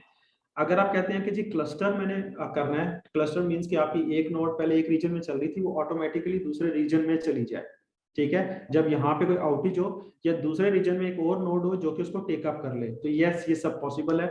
और आपने सिर्फ बताना है कि आपने लेनी है ये सर्विस के नहीं लेनी, इसको मैनेज करना ये AWS का काम है, या जो भी आप क्लाउड यूज कर रहे हो उसका काम है। Right sir, thank you. Sir ये AWS के अंदर दो टर्मिनोलॉजीज काफी इस्तेमाल होती हैं, एक तो इंस्टेंस है और एक क्लस्टर है, तो इन दोनों पे आप अगर एक्सपैंड कर सकते हैं। जो इंस्टेंस है वो आपकी एक सिंगल मशीन, जो आपकी सिंगल मशीन होती है उसको क्लस्टर कहते हैं, उसको इंस्टेंस बोलते हैं, ठीक है। जैसे एक कोई भी वर्चुअल मशीन है, वर्चुअल मशीन पे आप लोगों ने काम किया होगा डेफिनेटली कहीं ना कहीं पे, ठीक है। एक आपकी जो वर्चुअल मशीन होती है ना, उसको हम, या एक आपका ऑपरेटिंग सिस्टम सिंगल, उसको हम इंस्टेंस बोलते हैं, ठीक है, क्लियर है। और अगर आपके नंबर ऑफ सिस्टम्स, ठीक है, या नंबर ऑफ इंस्टेंसेस मिलके एक सिंगल काम कर रहे हो, एक ही काम कर रहे हो, ठीक है, तो उसको हम बोलते हैं कि ये मशीनों का क्लस्टर है, ठीक है। तो वो पैरेलल में होते हैं? जी पैरेलल में होते हैं, और इसके लिए आपकी जो एप्लीकेशंस हैं वो क्लस्टर अवेयर होनी जरूरी है, ठीक है। तो क्लस्टर अवेयर होना इसलिए जरूरी है कि आपकी एप्लीकेशन क्या करती है कि आपका जो चीज टास्क है वो डिवाइड आइदर हो जाते हैं या दोनों पैरेलल में काम कर रहे होते हैं, ठीक है। तो आप जब आपने बेसिकली स्केलिंग की फॉर्मेट है कि आपने अगर एक मशीन है, आप कहते हैं कि यार लोड बैलेंसिंग करनी है, यानी कि कुछ काम ये मशीन करे, इंस्टेंस करे, और कुछ काम दूसरा इंस्टेंस करे, तो हम क्या करते हैं कि इन दोनों का एक क्या क्रिएट कर लेते हैं, हम इनका क्लस्टर क्रिएट कर लेते हैं, ठीक है। तो उससे क्या होता है कि आपकी कंप्यूट पावर भी बेहतर हो जाती है और आपको रिडंडेंसी भी मिल जाती है। तो क्लस्टर क्या है कि आपके जो नंबर ऑफ इंस्टेंसेस है, अगर उन्होंने सेम एक जो है वो कोई एप्लीकेशन के ऊपर काम करना है या एक तरह का काम करना है, तो हम क्या कहते हैं कि ये क्लस्टर है, ठीक है। और इंस्टेंस क्या है, ये एक सिंगल एंटिटी है, क्लियर है जी सर। जी तलहा, कोई क्वेश्चन है आपका? आपका हैंड रेस हो रहा है। जी मेरा एक क्वेश्चन था इसके स्टैंडर्डाइजेशन के हवाले से कि ये जो हमारे पास मल्टीपल ग्लोबली जो अवेलेबल हैं पब्लिक क्लाउड प्रोवाइडर्स, तो क्या कौन कौन सी स्टैंडर्डाइजेशन जो इनके पास इम्प्लीमेंटेड है? कोई जाहिर बात है कोई ना कोई ग्लोबल स्टैंडर्डाइजेशन होगी ऐसी जो जिसको इम्प्लीमेंट करते होंगे सारे के सारे, तो उस पर थोड़ी सी जरा आप नहीं, मुझे आपका explain कर क्वेश्चन दें। थोड़ा सा और एलेबोरेट करें, मैं आपका क्वेश्चन नहीं समझ सका कि स्टैंडर्डाइजेशन से क्या मुराद है आपकी? स्टैंडर्डाइजेशन इन अ सेंस कि अगर जैसे ये लेट्स से ये सारे क्लाउड्स हैं, ये आप आपस में भी कुछ ना कुछ इनकी कम्युनिकेशंस होती होंगी, या इवन ये कि आप जो सर्विसेज प्रोवाइड कर रहे हैं तो services based on some global standards होगी ना, कुछ स्टैंडर्ड्स जी होंगे, जी लेट्स से 3GPP स्टैंडर्ड्स होंगे या 3GPP स्टैंडर्ड्स होंगे, तो उस ठीक तरह है। के क्या स्टैंडर्ड्स हैं जो ये इनके लिए क्लाउड के लिए स्पेसिफिकली क्या है हमारे पास, कुछ यार ऐसे देखें, जो स्टैंडर्ड्स हैं? जो जी बिल्कुल स्टैंडर्ड्स हैं। अब जो जो स्टैंडर्ड्स हैं ना, वो आपके जिनकी जो जो सर्विसेज ये यूज कर रहे हैं, ये 100% वो कंप्लाई करते हैं। ठीक है। फॉर एग्जांपल, अगर आप Oracle database as a service ले रहे हैं, तो ओरेकल डेटाबेस सर्विसेज के जो जो स्टैंडर्ड्स हैं जो आपके ऑन प्रेम आपको मिलते हैं, क्लाउड सर्विस आपको ऑफ प्रेम यानी कि आपको क्लाउड के ऊपर वही आपको स्टैंडर्ड्स मिलेंगे।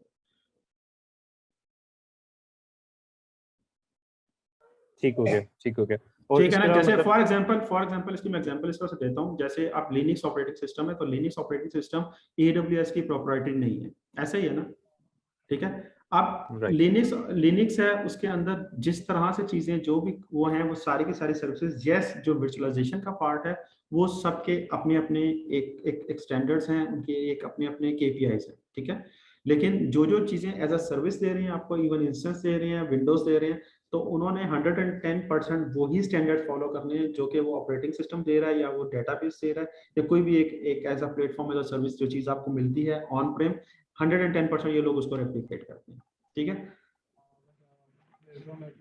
राइट, राइट, ठीक है। मतलब मैं ये अंडरस्टैंड किया मैंने कि एक्सटर्नल इंटरफेसेस जो बाहर आपके पब्लिक की तरफ एक्सपोज हो रहे हैं, जी उनके जी ऊपर जो है ना वो ग्लोबल स्टैंडर्ड्स इम्प्लीमेंट हो रहे हैं, और जो इंटरनल हैं वो बिल्कुल, उनके हर एक के अपने अपने हैं। वो हर ठीक एक के अपने अपने, बिल्कुल ऐसा है, बिल्कुल ऐसा है। है, आई गॉट, थैंक यू।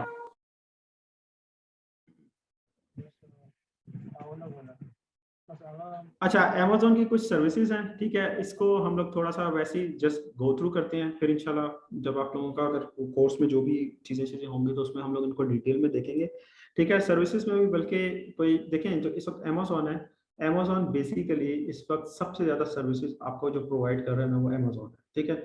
इसमें आपकी EC2 चाहे आप उठा लें, जिसमें इंस्टेंसेस हैं, आपकी सर्वरलेस हैं, जैसे आपका लेमडा फंक्शंस वगैरह हैं। ठीक है। उसमें आपका क्या होता है, मैं इसका ना जेनेरिक सजेस्ट वो कर रहा हूँ कि हम लोग थोड़ा सा हमें आइडिया हो जाए कि किस तरह से सर्विसेज हमारी इस तरह से काम कर रही होती हैं। फॉर एग्जांपल, आपको कोई टीम ये कहती है कि यार हमने हमारी कुछ सर्विसेज ऐसी हैं। अच्छा, मेरा जस्ट एक आपसे क्वेश्चन है, कोई भी मुझे आंसर कर सकता है कि जब भी आपने कोई सर्विसेज अप करनी होती है, जैसे मैं कोई जावा की एप्लीकेशंस मैंने रन करनी है, कोई एक फंक्शन लिखना है मैंने जावा का।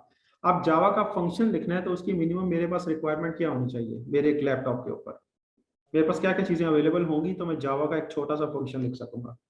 फंक्शन का तो सर आइडिया है ना सबको। आईडी होना चाहिए, JRE रन टाइम एनवायरनमेंट, उसके अलावा PDK और क्या चाहिए? डेवलपमेंट किट सर, इसके अलावा नहीं, देखें, इसके PDK लिए सबसे पहले आपको एक लैपटॉप चाहिए जिसमें CPU मेमोरी डिस्क होगी। उसके बाद आपकी OS होगा, OS के बाद आपकी जावा इंस्टॉल होनी चाहिए, और उसके बाद आप क्या करेंगे, एक प्रोग्राम पूरा लिखेंगे और उसके ऊपर आप जावा का वो फंक्शन जो आपने रन करना है वो आप लिखेंगे। ऐसा ही है। जी सर। ठीक है। अब अगर आपको कोई ऐसी सर्विस मिल जाए कि जिसमें आपने जो फंक्शन लिखना है, जस्ट आप वो फंक्शन लिखो। फॉर एग्जांपल, आप कहते हो मैंने सम का फंक्शन लिखना है, जो क्या करे कि दो इंटीजर ले और उनको ऐड कर दे। अब सिर्फ आपने ये फंक्शन लिखना है, तो इस फंक्शन को लिखने के लिए आपको डेफिनेटली जावा इंस्टॉल भी करनी है और बहुत से काम करने हैं। प्लस जावा का अपना CPU यूटिलाइजेशन है, ऑपरेटिंग सिस्टम की अपनी CPU यूटिलाइजेशन है, तो आपकी कंप्यूट की कॉस्ट भी मिल पड़ती है आपको। तो AWS क्या करता है कि आपको एक लैम्बडा सर्विस देता है। ठीक है। बेसिकली ये सर्वरलेस सर्विस है। सर्वरलेस सर्विस मींस कि आपने जो फंक्शन रन करना है, आप जस्ट लैम्बडा फंक्शन को वो फंक्शन दो, आपको आउटपुट उठा के उसकी दे देगा। और आप इस फंक्शन को स्केड्यूल कर दें कि यार रात को 12 बजे मुझे क्या करो कि दो इंटीजर्स उठाओ, उसको ऐड करके मुझे उसके रिजल्ट्स दे दो। ठीक है। या रात को 1 बजे आप क्या करो कि डिफरेंट जगहों से वैल्यूज उठाओ, उनकी एग्रीगेट करके मुझे आप उठा के दे दो। आपको बैकएंड पे ना जावा डिप्लॉय करने की जरूरत है, कुछ भी नहीं करना। और आपको जो कंप्यूट की कॉस्ट भी पे करनी है, सिर्फ उतने टाइम के लिए पे करनी है जितनी देर में आपका वो फंक्शन चलेगा, जितनी देर में वो A+B करेगा। ठीक है। तो ये एक बहुत बड़ा एडवांटेज है कि जहाँ पे आपने जस्ट कोई स्पेसिफिक फंक्शन रन करवाना है। ठीक है। देखें, अगर मैं इसी काम के लिए एक पूरा इंस्टेंस खरीदूंगा ना, तो इंस्टेंस चाहे मेरा फंक्शन रात को 2 बजे ही चले, लेकिन मेरी जो कंप्यूट है, जो जिसमें मेमोरी और सीपीयू आता है प्लस डिस्क है, मुझे उसके पे करने हैं। ऐसे ही होगा ना, मतलब जाहिर सी बात है वो यूज हो रहा है तो आपको पे करने हैं उसके। सर्वरलेस का सबसे बड़ा एडवांटेज क्या है कि जो चीज आपने किसी स्पेसिफिक टाइम के ऊपर आपने रन करनी है, आप उसके ऊपर रन कर सकते हैं। ठीक है, तो ये बेसिकली आपका सबसे बड़ा एडवांटेज है आपका क्लाउड का। ठीक है, तो इसी तरह से आपके पास डिफरेंट फंक्शंस आ रहे हैं जिसकी बेस के ऊपर क्या होता है कि आपने जो भी काम करना होता है आप वो काम कर सकते हैं। यहां तक किसी को मसला?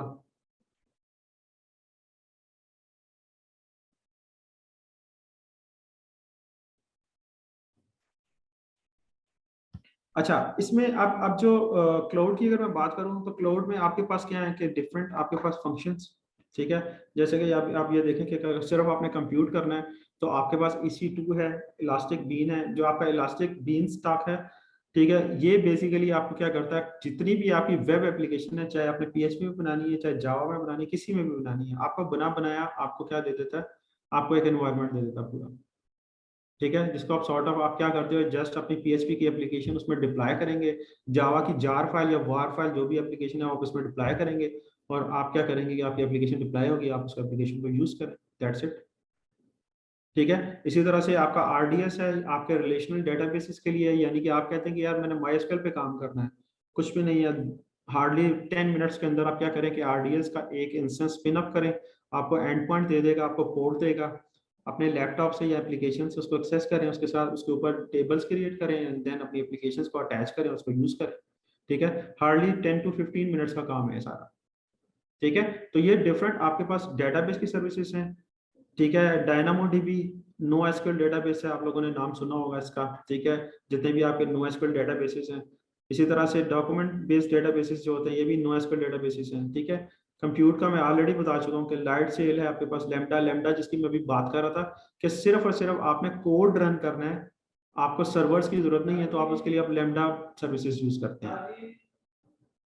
ठीक है, तो ये आपके पास डिफरेंट टेक्निक्स हैं जिसकी बेस की आप कर सकते हैं। इसके अलावा आपके पास कंटेनर्स हैं। ठीक है, इलास्टिक कंटेनर सर्विसेज हैं, कुबरनेटिस सर्विसेज वगैरह, ये आप लोगों को आइडिया होगा क्या, अगर आपने डेवऑप्स के ऊपर या कंटेनर्स के ऊपर काम करना है तो उसको एज अ सर्विस पूरी की पूरी चीजें आपको मिल जाती हैं।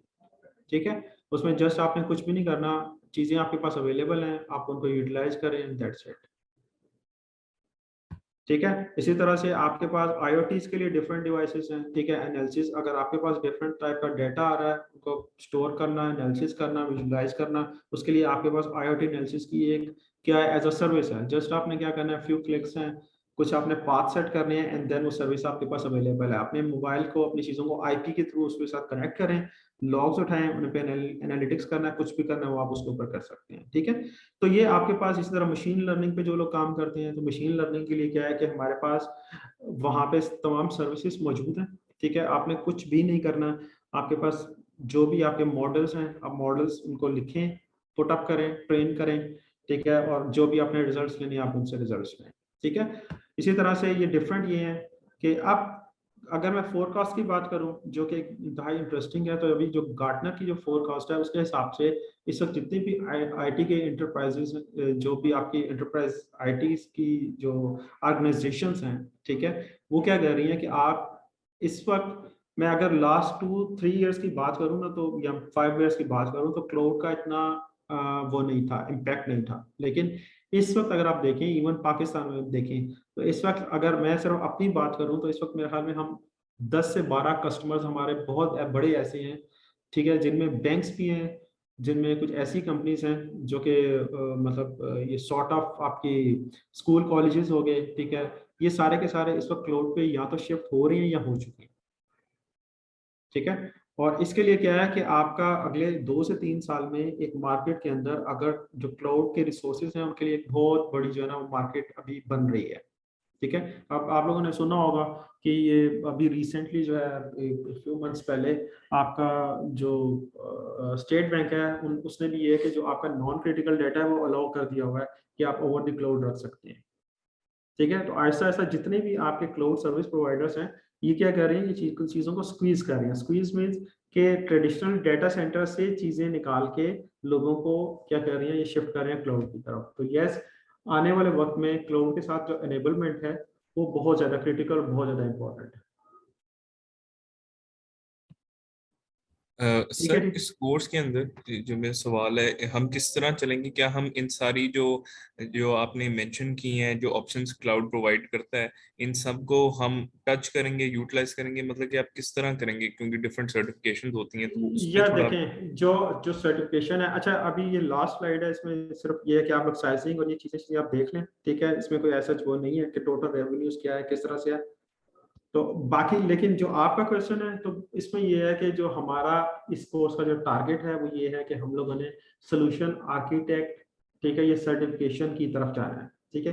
ये कोर्स जो जो अटेंड करेगा वो इवेंचुअली इस काबिल हो जाएगा, ठीक है। डेफिनेटली आपको हैंड्स ऑन अपनी प्रैक्टिस वगैरह रिक्वायर्ड है, ठीक है, डे इन डे आउट वो आपको रिक्वायर्ड है, ठीक है। लेकिन हम जो जो कोर्स हमारा एक सोल्यूशन आर्किटेक्ट की रिक्वायरमेंट होता है वो सारा हम कवर करेंगे, और ऑलमोस्ट हमारा 70% हैंड्स ऑन होगा, ठीक है। ऐसा नहीं है कि हमने इजी टू इंस्टेंसेस हमने उसमें डिस्कस किए और उसकी हम प्रैक्टिकल ना करें, लोड बैलेंसर हमने पढ़ लिया और उसका हम प्रैक्टिकल ना करें, ठीक है। ऑटो स्केलिंग हो गया, लोड बैलेंसिंग हो गया, आपके लैम्बडा फंक्शंस हो गए, आपकी डेटाबेस एज अ सर्विस हो गई, ठीक है। इसके अलावा आपकी बीन स्टॉक जिसकी मैं बात कर रहा था, sort of platform as a service है। इसके अलावा आपकी जो केनेसिस वगैरह, अगर आपने मैसेजिंग क्यूज का नाम सुना हो, जैसे आपके काफका का नाम है, ठीक है, और इसी तरह से डिफरेंट आपके जीएमएस क्यूज होती हैं, ठीक है। ये सारी की सारी चीजें हम प्रैक्टिकली करके देखेंगे, ठीक है। थ्योरी पढ़ेंगे और थ्योरी के बाद हम उनको प्रैक्टिकली करेंगे, ठीक है। तो इस कोर्स का जो एम होगा वो क्या होगा कि एक तो आप मार्केट में जाएं और आपके सामने कोई रख दे कि भाई ये क्लाउड पे बैठ के काम करें, तो एक तो आपको पता हो कि भैया मैं क्या करना चाह रहा हूँ।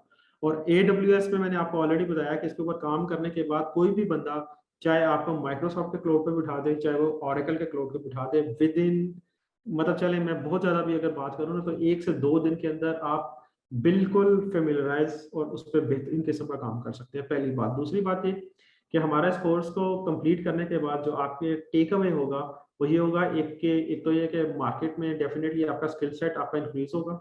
दूसरा ये है कि आप इसकी जो सर्टिफिकेशन है, जो इंटरनेशनल एक AWS की है, वो आप जो है उस वो करने में आपको ये बहुत ज़्यादा हेल्पफुल होगा ये कोर्स, ठीक है। क्लाउड सॉल्यूशन आर्किटेक्ट जो AWS की है।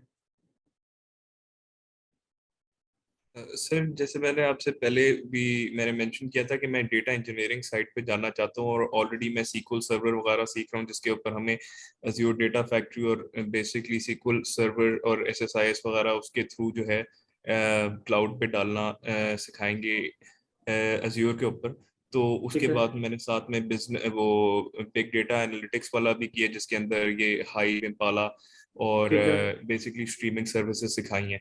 तो अब मैं आपसे पूछना चाह रहा हूँ कि फॉर एग्जांपल उन्होंने नेक्स्ट रिकमेंड किया था डेवऑप्स, तो डाइस वाला कोर्स उठाए, तो मैं आपसे पूछना चाह रहा हूँ कि लेने तो मैंने दोनों हैं, तो मैं पहले क्लाउड जी, वाला पहले आप कोर्स, क्लाउड पे करें, आप पहले क्लाउड पे करें, फिर आप उसकी डेवऑप्स पे रीजन करें। बताएंगे सर कि क्या नाम है, why would that be region helpful? Region कोई देखें, रीजन कोई खास नहीं होती, ठीक है। देखें, जो डेवऑप्स हैं और क्लाउड जो है, ये सॉर्ट ऑफ आप ये कह लें कि डेवऑप्स भी एक डिफरेंट टेक्नोलॉजी है, लेकिन आप सबसेट कह सकते हैं उसको, ठीक है। तो क्लाउड पे आप कर लेंगे तो मतलब आल्दो मैं इसको मिक्स नहीं करना चाह रहा, आपकी मर्जी है जो भी आप लेना चाहें, ठीक है। लेकिन मेरे मेरे नजदीक ये है कि थोड़ी सी चीजें आपकी ईजी हो जाती हैं।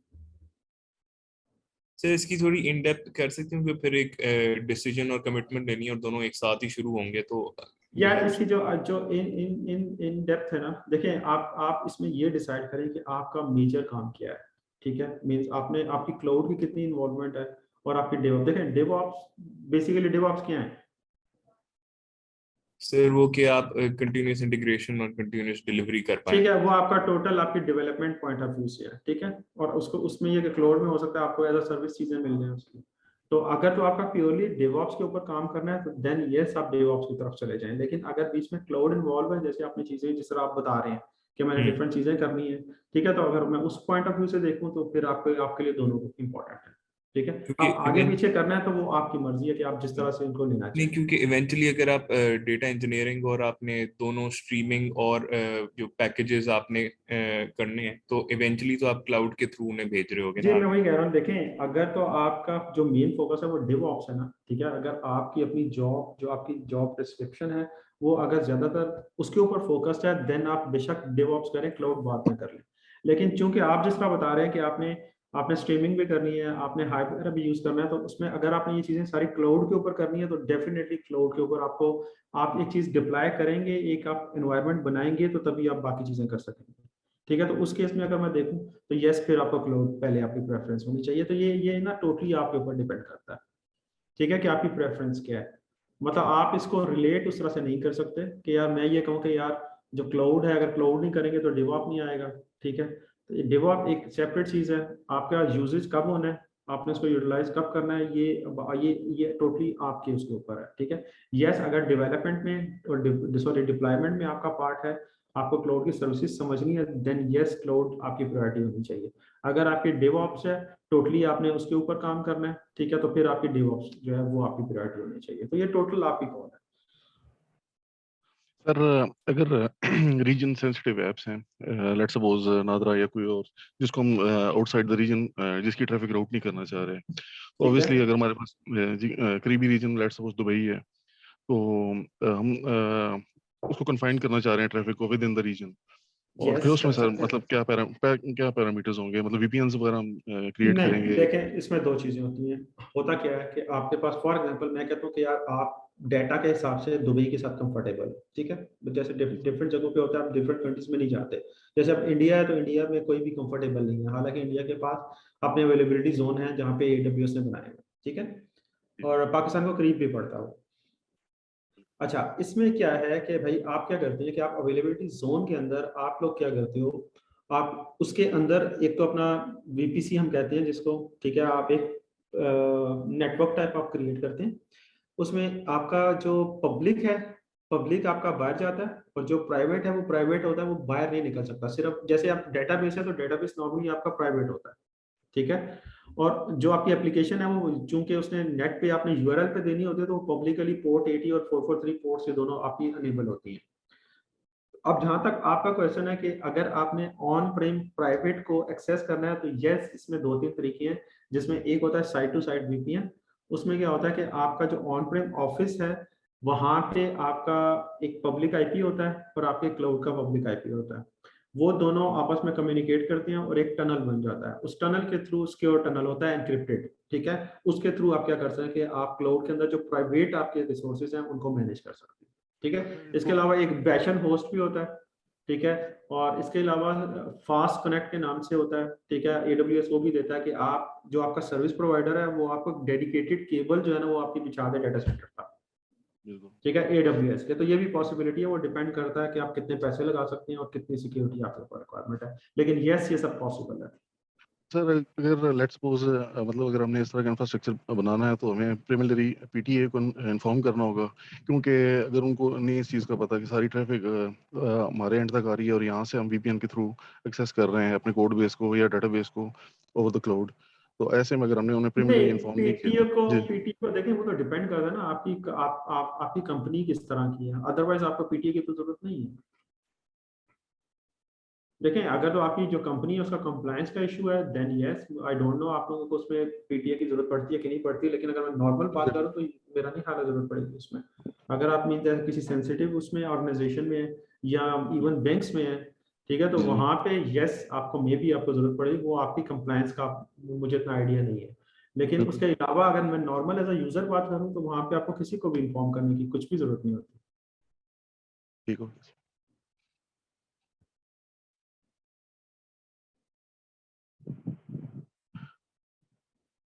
अच्छा, ये क्वेश्चन आया हुआ है तुफैल मुजफ्फर की तरफ से, इन्होंने मेंशन किया हुआ है कि जी आपको कोडिंग और प्रोग्रामिंग स्किल्स कितने रिक्वायर्ड हैं। यार इसमें जो सोल्यूशन आर्किटेक्ट का कोर्स है इसमें कोडिंग और प्रोग्रामिंग के स्किल्स नहीं रिक्वायर्ड, ठीक है, और इवन ये है कि जब लैम्डा फंक्शंस के ऊपर आप काम करेंगे तो वहाँ पे जस्ट मैं एक सर्वरलेस आपको छोटे मोटे एक तो फंक्शन बना के दिखा सकते हैं, ठीक है, कि उसमें होगा कि हम जावा के ऊपर अगर हमें कोई फंक्शन छोटा सा लिखना है तो वो कैसे लिखना है, यस वो हम लोग देखेंगे। लेकिन ओवरऑल अगर कोर्स की बात करें तो उसके लिए प्रोग्रामिंग स्किल्स रिक्वायर्ड नहीं है।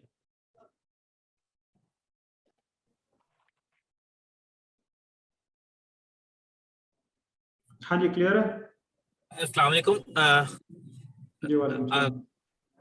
अच्छा, मेरा क्वेश्चन ये है कि जो डेवलपर एसोसिएट का है सर्टिफिकेट, तो उसके लिए प्रोग्रामिंग स्किल रिक्वायर्ड है? जी उसके लिए बिल्कुल रिक्वायर्ड है, जो डेवलपर है उसके लिए रिक्वायर्ड है, जो सोल्यूशन आर्किटेक्ट है उसके लिए रिक्वायर्ड है।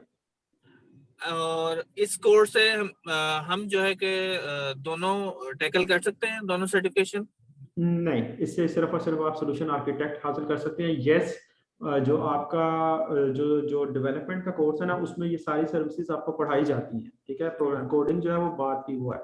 तो यस, मैं ये कह सकता हूँ कि आपका जो 40% कोर्स है डेवलपमेंट का वो इसमें कवर होगा, लेकिन जो 60% है वो डेवलपमेंट से रिलेटेड है, उसके लिए आपको सेपरेट क्लास लेनी पड़ेगी। सर एक और चीज है, वो ये कि अगर हम मल्टीपल इंस्टेंसेस क्रिएट कर रहे हैं, हमारी एक ऐप है, कॉम्प्लेक्स ऐप, जिसकी डायग्राम में मल्टीपल इंस्टेंसेस हैं जहाँ पे APIs back and fourth move कर रही हैं, तो उसका नेटवर्किंग एस्पेक्ट जो है, टीएलएस, एसएसएल सर्टिफिकेट्स और डीएनएस वगैरह, यानी नेटवर्क साइड जो है, तो ये सारी भी कवर होती है एसोसिएट। बिल्कुल 102% इसमें कवर होती है, ठीक है। इवन आप सर्टिफिकेट्स AWS से ले भी सकते हैं, ठीक है। जी जी। और इसमें सिंपल सा तरीका ये होता है कि भाई आपका जो भी इंस्टेंस है वो पब्लिक आपने अगर रखा होगा, डेफिनेटली जब आप SSL की बात कर रहे हैं तो आपका इंस्टेंस पब्लिक जा रहा है लेकिन सिक्योर जा रहा है, ऐसा ही है ना, ठीक है। तो उसमें क्या करते हैं कि आप जस्ट 443 पोर्ट जो है उसको आप इनेबल करते हैं, ठीक है, बाकी सब ब्लॉक होती है, पहली बात। दूसरा ये कि आपको जो सर्टिफिकेट्स हैं, ठीक है, वो अगर आप AWS से लेना चाहें वो भी आपको मिल जाते हैं, प्लस आपने डोमेन होस्टिंग या इस तरह की कोई चीज करनी है तो वो भी आप कर सकते हैं। तो यस, सब कुछ पॉसिबल है। सर एक कंसर्न ये थी कि जो कोर्स है वो सैटरडे के दिन ही होगा और वो कंटिन्यूस 8 आवर्स होगा, तो मैं कह रहा था कि डाइस के प्रीवियस जो हैं कोर्सेज वो होते हैं सैटरडे संडे 4-4 घंटे, और वो भी कीप अप करना जो है ना हैंड्स ऑन, वो काफी चैलेंजिंग होता है। तो ये 8 आवर्स किस तरह, मैं इसका सोचा था कि कंडक्ट यार हो। मसला पता क्या है, सिर्फ इशू और कोई भी नहीं है, ठीक है। ये देखा जा सकता है, ये उस वक्त हम डिसाइड कर लेंगे जब स्टूडेंट्स जो है ना मेजॉरिटी किस तरह से चीजें लेके चल रही है। और वैसे और कोई इशू नहीं है। मेरे नॉर्मली जो कोर्सेज होते हैं ना, बाकी भी मेरा ये होता है कि मैं कोशिश मेरी होती है कि जरा संडे ऑफ हो जाए सबके लिए, और आपने जो सैटरडे को पढ़ा है उसको थोड़ा सा रिवाइज कर लें, ठीक है। तो बाकी है कि अगर मेजॉरिटी ये कहेगी कि हम 4 आवर्स में इसको डिवाइड करना चाहते हैं तो यस हम कर सकते हैं, ये कोई हार्ड एंड फास्ट रूल नहीं है। ठीक है सर फीस वगैरह की इन्फॉर्मेशन जो है वो मैनेजमेंट साइड से मिलेगी या जी जी, आप जो फीस की जो इन्फॉर्मेशन है वो आपको जो मैनेजमेंट है डाइस की, आपको वही आपको बेहतर गाइड कर सकेंगे इसमें। ठीक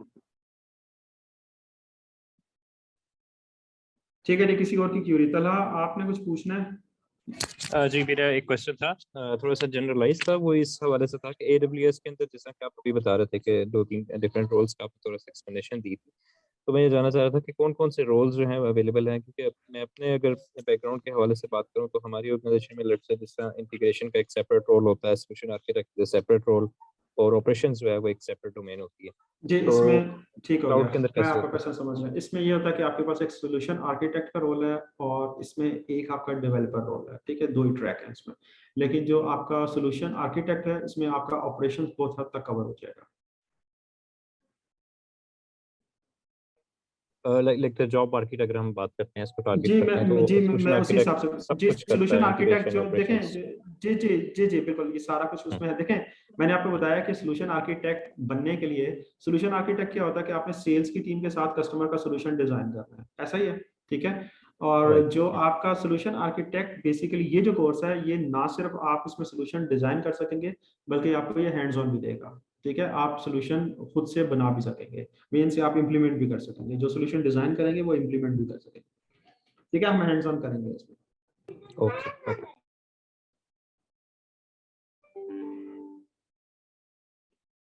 ठीक है, क्योंकि अगर आपका हैंड्स ऑन नहीं है तो बेसिकली मेरे ख्याल में ये है कि आप सोल्यूशन आर्किटेक्ट अच्छे नहीं बन सकते। एक मतलब एक सिंपल सा हुआ है, मोस्टली जो सोल्यूशन आर्किटेक्ट्स होते हैं वो वही होते हैं जिनका पहले हैंड्स ऑन एक्सपीरियंस होता है, देन वो सोल्यूशन की तरफ आते हैं, क्योंकि उन्होंने चीज़ों को समझा होता है, उन्हें पता होता है कि कौन सी चीज़ किस तरह से चलनी है। तो इस कोर्स का जो मेन मकसद है वो यही है कि हम सारी चीज़ें हैंड्स ऑन करें, और हैंड्स ऑन करने के बाद लास्ट डे के अंदर हम डिफरेंट सॉल्यूशंस को डिस्कस करेंगे, जिसमें हम डिफरेंट जितने भी हमने मोस्टली टूल्स पढ़े होंगे, जो सर्विसेज पढ़ी होंगी, उनको हम एक जगह पे इंटीग्रेट करके देखना चाहेंगे कि हम हमारी पाकिस्तान की मार्केट और इंटरनेशनल मार्केट के हिसाब से हम इनके क्या क्या सोल्यूशन प्रोवाइड कर सकते हैं। ओके, ठीक है, थैंक यू। ठीक है जी, इसके अलावा और किसी को क्वेरी हो? सर अगर जी, आप एक सॉल्यूशन आर्किटेक्ट हो और जो है और आप जॉब मार्केट में जाओ तो आपसे एम्प्लॉयर जो है एक्सपेक्टेशन क्या रखता है कि आप से वो क्या डिमांड करता है कि आप क्या करो? देखें जो सोल्यूशन आर्किटेक्ट है, देखें आजकल अगर आप देखें तो दो चीज़ें होती हैं। अगर तो आप बिल्कुल फ्रेश हैं, ठीक है, तो फ्रेश के लिए ये है कि ये एक स्टेपिंग स्टोन होगा, फर्स्ट स्टेप होगा, ठीक है। और मार्केटिंग में क्या डिमांड होती है, देखिए जब आप इनिशियली जाते हैं ना बिल्कुल स्टार्ट में, तो कोई भी एम्प्लॉयर आपको ये नहीं कहेगा कि मेरे बैठ के तुम सोल्यूशन डिजाइन करो, ठीक है। तो डेफिनेटली जो एक्सपेक्टेशन होती है वो ये होती है कि हैंड्स ऑन कहीं पे कोई इंस्टेंस डिप्लॉय करना है, कहीं पे माइग्रेशन करनी है, ऑन प्रीम से जाना है क्लाउड के ऊपर, ठीक है, या किसी तो कोई एक सोल्यूशन आया हुआ है उसको इम्प्लीमेंट करना है। तो स्टार्ट में जो फ्रेशर है उनके लिए ये चीज़ होती है। यस, जो एक्सपीरियंस लोग हैं वो डायरेक्ट सोल्यूशन आर्किटेक्ट बन सकते हैं। सोल्यूशन आर्किटेक्ट में क्या होता है कि सोल्यूशन डिजाइन करना, फॉर एग्जांपल नॉर्मली जो मेजर सोल्यूशंस होते हैं वो क्या होते हैं कि आपकी आजकल क्योंकि लोग माइग्रेट कर रहे हैं, तो यहाँ पे जो एप्लीकेशंस, जो डेटाबेसेस, जो चीज़ें उनकी ऑन प्रीम चल रही हैं उसको विदाउट डाउन टाइम या मिनिमम डाउन टाइम के साथ क्लाउड के ऊपर मूव करना सिक्योर तरीके से एज इट इज, ठीक है। तो इसका पूरा सोल्यूशन डिजाइन करना। फिर कोई बंदा ये कहता है यार मैंने एप्लीकेशन नहीं बनानी है, उसके लिए मुझे ये मेरी रिक्वायरमेंट है, तो उसमें आपने बताना कि भाई आपके कंप्यूट कितने लगेंगे, आपको क्लस्टर रिक्वायर्ड है नहीं रिक्वायर्ड, आपको लोड बैलेंसर चाहिए नहीं चाहिए, आपके पब्लिक आईपीस कितनी होंगी, आपकी प्राइवेट आईपीस कितनी होंगी, आपका जो नेटवर्क डिजाइन कितना होगा, ये सारा का सारा डिजाइन करके देना, ये सोल्यूशन आर्किटेक्ट का काम है, ठीक है। तो इम्प्लीमेंटेशन भी आपका काम होगा, और आप ये मींस कि आप जॉब में दोनों रोल्स में जा सकते हैं, ठीक है। क्लियर हुआ कि नहीं? से क्लियर ब्रो। अच्छा सही, यहाँ पे जो है हम करते हैं कि मतलब आपका जो है मंथली जो है इसकी होती है पैसिंग होती है AWS के ऊपर, तो ये किस बेसिस के लिए हम करते हैं? नहीं, क्या होती है, सॉरी मिस, मैं आपकी बात समझा नहीं, क्या होती है हम मंथली पैचिंग करते हैं ना, तो पैचिंग? किस पे वो करते हैं, किस, ऑपरेटिंग ओएस लेवल पे करते हैं या एप्लीकेशन जी लेवल पे OS करते हैं? लेवल पे, नहीं OS लेवल पे करते हैं नहीं, ऑपरेशन। कौन सी लिनक्स है या कौन सा? यहाँ पे आपके पास मल्टीपल चीजें होते हैं, वैसे तो लिनक्स पे हम करते हैं, लिनक्स के हो गए या विंडोज वगैरह के हो गए, मीन्स तो ये अगर किस बेसिस पे, नहीं, किस बेसिस से क्या मुराद है? मीन्स देखें दो चीजें होती है, मतलब कि हम पैचिंग करने पैचिंग की क्यों जो करते रिक्वायरमेंट, हैं? पैचिंग हम लोग इसलिए करते हैं कि पैचिंग के ना patch set different patch sets होते हैं। एक पैच सेट होता है आपका जो सिक्योरिटी के लिए होता है, फॉर एग्जांपल कोई सिक्योरिटी का बग आ गया, ठीक है, या कोई नॉर्मल ऐसा बग आ गया। देखें जब भी आपका ऑपरेटिंग सिस्टम है तो उसमें डेफिनेटली कोई ना कोई बग्स आते हैं, ठीक है। तो क्या होती है कि जितनी भी बड़ी कंपनीज होती हैं उनके बग फिक्सेस निकालते हैं, और जो बग फिक्सेस होती है ना वो पैचेस की सूरत में निकलती हैं। तो हम क्या करते हैं, क्वार्टरली नॉर्मली जो पैचेस आते हैं वो क्वार्टरली बेसिस के ऊपर आते हैं, जिसमें आपके सिक्योरिटी पैच भी हो सकते हैं और आपके डिफरेंट पैच भी होते हैं जिसके थ्रू आपके बग्स फ्री होते हैं, ठीक है। तो जो पैचिंग का मकसद होता है वो सिर्फ और सिर्फ ये होता है कि आप अपने जो पुराने बग्स हैं वो रिमूव कर सकें, जो नॉन बग्स हैं, ठीक है, जो कि कंपनी को पता चल चुकी हैं और उन्होंने आइडेंटिफाई कर लिए हुए हैं, उनकी अपडेट्स निकालती हैं वेंडर्स। जैसे लिनक्स है तो लिनक्स भी निकालता है, ऑरेकल है वो क्वार्टरली निकालता है। तो जो पैचेस हैं उसका मेन मकसद ये होता है।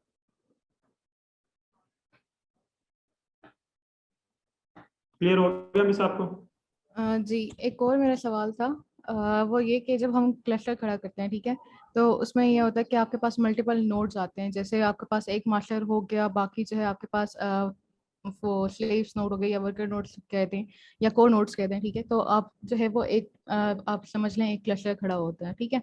उसके बाद ये होता है कि आपके पास जो है कोई ऐसा एरर आ जाता है या कुछ भी हो जाता है, फॉर एग्जांपल आप उसके ऊपर जो है वो पाइथन के पैकेजेस आप इंस्टॉल करते हो या पाइथन के वर्जन इंस्टॉल करते हो, ठीक है।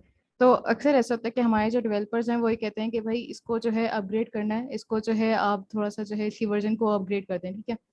तो अब उसमें जो है जब आपका क्लस्टर जो है जब आप उसकी कॉन्फ़िगरेशन करते हैं तो वो एक फॉर एग्जांपल 3.8 की मैं कॉन्फ़िगरेशन करती हूँ, ठीक है। कल को जो है वो मुझे डेवलपर कहता है कि इसको मिस अपग्रेड कर दें, तो अब मैं क्लस्टर की कॉन्फ़िगरेशन के ऊपर जाके इसको अपग्रेड करती हूँ या फिर वो नोड वाइज जाके मैं इसको जो है वो मैं अपग्रेड करूँ देखें इसको। जो क्लस्टर का ना, एक चीज बहुत क्लियरली आप जहन में बिठा लें, जो क्लस्टर है ना, क्लस्टर का ऑपरेटिंग सिस्टम से कोई लेना देना नहीं होता। आपका जो चाहे पाइथन है कुछ भी है, वो ऑपरेटिंग सिस्टम पे इंस्टॉल होता है, ठीक हो गया। तो जो क्लस्टर है वो सिर्फ क्या काम कर रहा होता है, वो सिर्फ आपकी नोड्स को मैनेज कर रहा होता है कि कौन सी नोड को क्या किस टाइम करना है, नोड जो है वो अलाइव है या नहीं है, ठीक है, सिंक करना है बट क्या नहीं सर करना देखिए, है, हम दैट्स यहाँ पे इट। जो है जब हम काम करते हैं तो हम मेंशन करते हैं बूटस्ट्रैप, जब हम इसे करते हैं तो वहाँ पे हम मेंशन करते हैं कि मुझे कौन सी जो है वो पैकेजेस चाहिए या कौन सी वर्जन्स की चीज़ें चाहिए। मिस मैं वही बात पूरी कर रहा हूँ। देखें जो जी आपने नोड के ऊपर आपकी जो अपग्रेड होगी ना, वो आपकी नोड के ऊपर होगी, ठीक है। ओवरऑल ओके क्लस्टर यस, अगर कोई ऑर्केस्ट्रेशन टूल आप यूज कर रही हैं तो उसमें वो क्या करता है कि ऑर्केस्ट्रेशन टूल के थ्रू अगर आप पैचिंग कर रही हैं तो वो जितनी भी नोड्स उस क्लस्टर में होंगी उन सबको अपग्रेड करेगा, लेकिन वो करता हर नोड को है। वो ऐसा नहीं होता कि आपने सिर्फ क्लस्टर बेसिकली एक सॉफ्टवेयर है जो कि ऑर्केस्ट्रेशन आपको दे रहा होता है कि डिफरेंट नोड्स को आपने कैसे इकट्ठा करके इसको मैनेज कैसे करना है, दैट्स इट। क्लस्टर का और कोई तीसरा काम नहीं होता।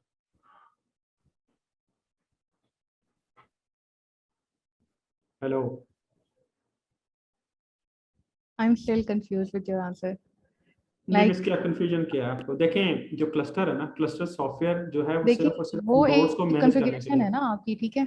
वो जी आपकी एक कॉन्फ़िगरेशन है, ठीक है। वो एक कोई भी नोट वगैरह नहीं, वो एक जस्ट कॉन्फ़िगरेशन है। जब मैं उसके अंदर एक चीज अपग्रेड कर देती हूँ तो वो क्या खुद से बाकी नोट्स के ऊपर अपग्रेड नहीं हो जी, मैं जाएगा? वही कह रहा हूँ, मैं मिस वही बात कर रहा हूँ कि वो डिपेंड ओके करता है। आपका क्लस्टर अगर ऑर्केस्ट्रेशन करता है कंप्लीट, देन ठीक है यस आपके सारे के सारे, जैसे अगर मैं बात करूँ, जैसे ओरेकल का क्लस्टर होता है, ठीक है। तो ठीक है ओरेकल के क्लस्टर में क्या होता है कि आप एक ही क्लस्टर अवेयर, उसका बेसिकली जो क्लस्टर का सॉफ्टवेयर होता है ना, वो डिपेंड जी करता है ये क्लस्टर का जो सॉफ्टवेयर है वो ये चीज सपोर्ट करता है कि नहीं। जैसे ओरेकल का क्लस्टर सॉफ्टवेयर की मैं अगर बात करूँ तो उसमें आप सारी नोड्स को एक क्लस्टर की कमांड से सारी नोड्स डाउन भी कर सकती हैं, अप भी कर सकती हैं, लेकिन बेसिकली वो क्या कर रहा होता है, वो वन बाय वन उनको शटडाउन की कमांड ही भेज रहा होता है, ठीक है। आप भी जब ओके क्लस्टर जब पैच करती है ना, तो आप क्लस्टर को जब कहते हैं ना कि पैच करो, तो बेसिकली वो भी जी क्या कर रहा होता है कि वो हर नोड पे जाके वो खुद पैच करता है आपकी जगह,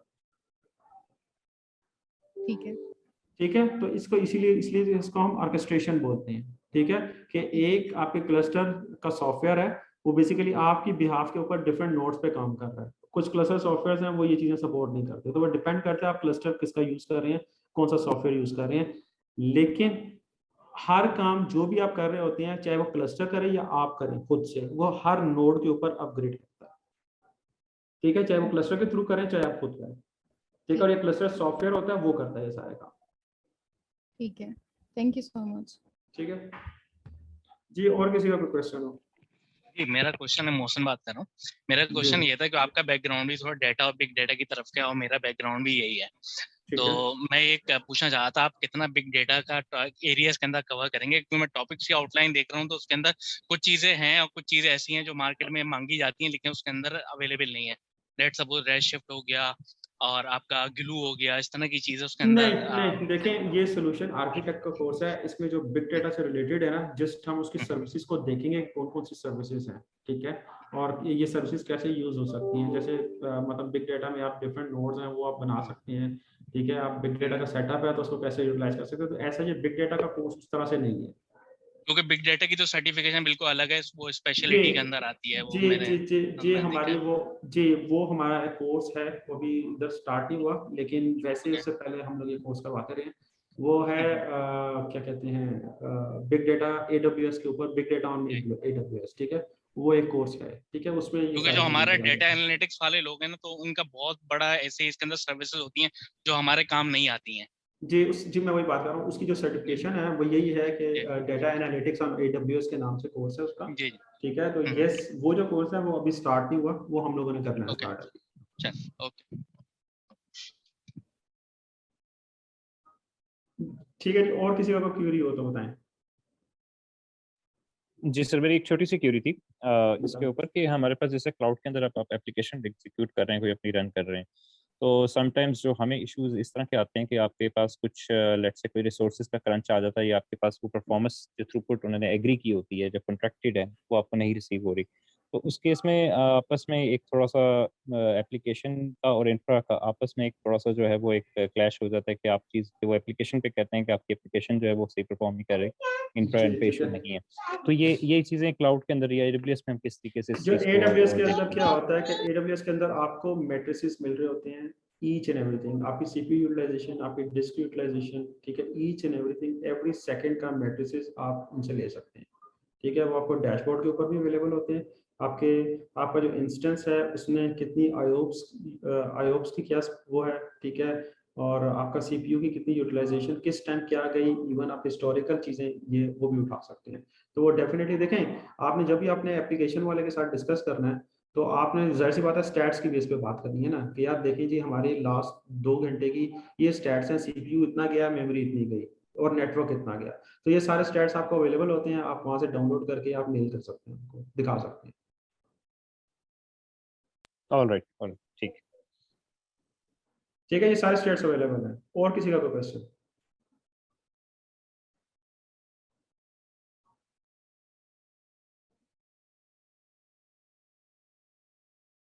हाँ जी, चीज़ें आई थिंक ये सबको क्लियर हो गई हैं, ठीक है। और बाकी अगर कोई किसी का है क्वेश्चन तो वो पूछें, और बाकी ये कि फिर हम इसको इंशाल्लाह वाइंड अप करते हैं, और होपफुली आप लोगों से जो है मुलाकात होगी फिर कोर्स में, जो आप लोग ज्वाइन करेंगे उसको। सर एक और क्वेश्चन ये है कि क्या ये रिकॉर्डिंग हमें मिल सकती है? मिस मेरे ख्याल में तो मिल जानी चाहिए। मेरे ख्याल में ये डाइस में से अगर कोई बैठे हुए हैं तो वो इसको बेहतर रिस्पॉन्स कर सकते हैं, मुझे तो कोई इतराज़ नहीं होता इसमें। Ji, I we don't have know. already mentioned an email in the chat section. You guys can email us for the recording or any other query regarding our trainings at info@dysanalytics.pk.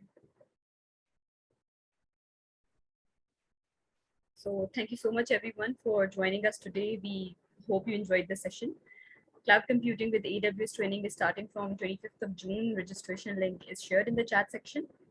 Thank you so much, Mr. Asim, for conducting such an informative and interactive session. You're welcome. That's all for today. Allah Hafiz. Thank you. Allah Hafiz. Thank you. Thank you so Allah much. Hafiz. Allah Hafiz. Thank you so much. Allah Hafiz.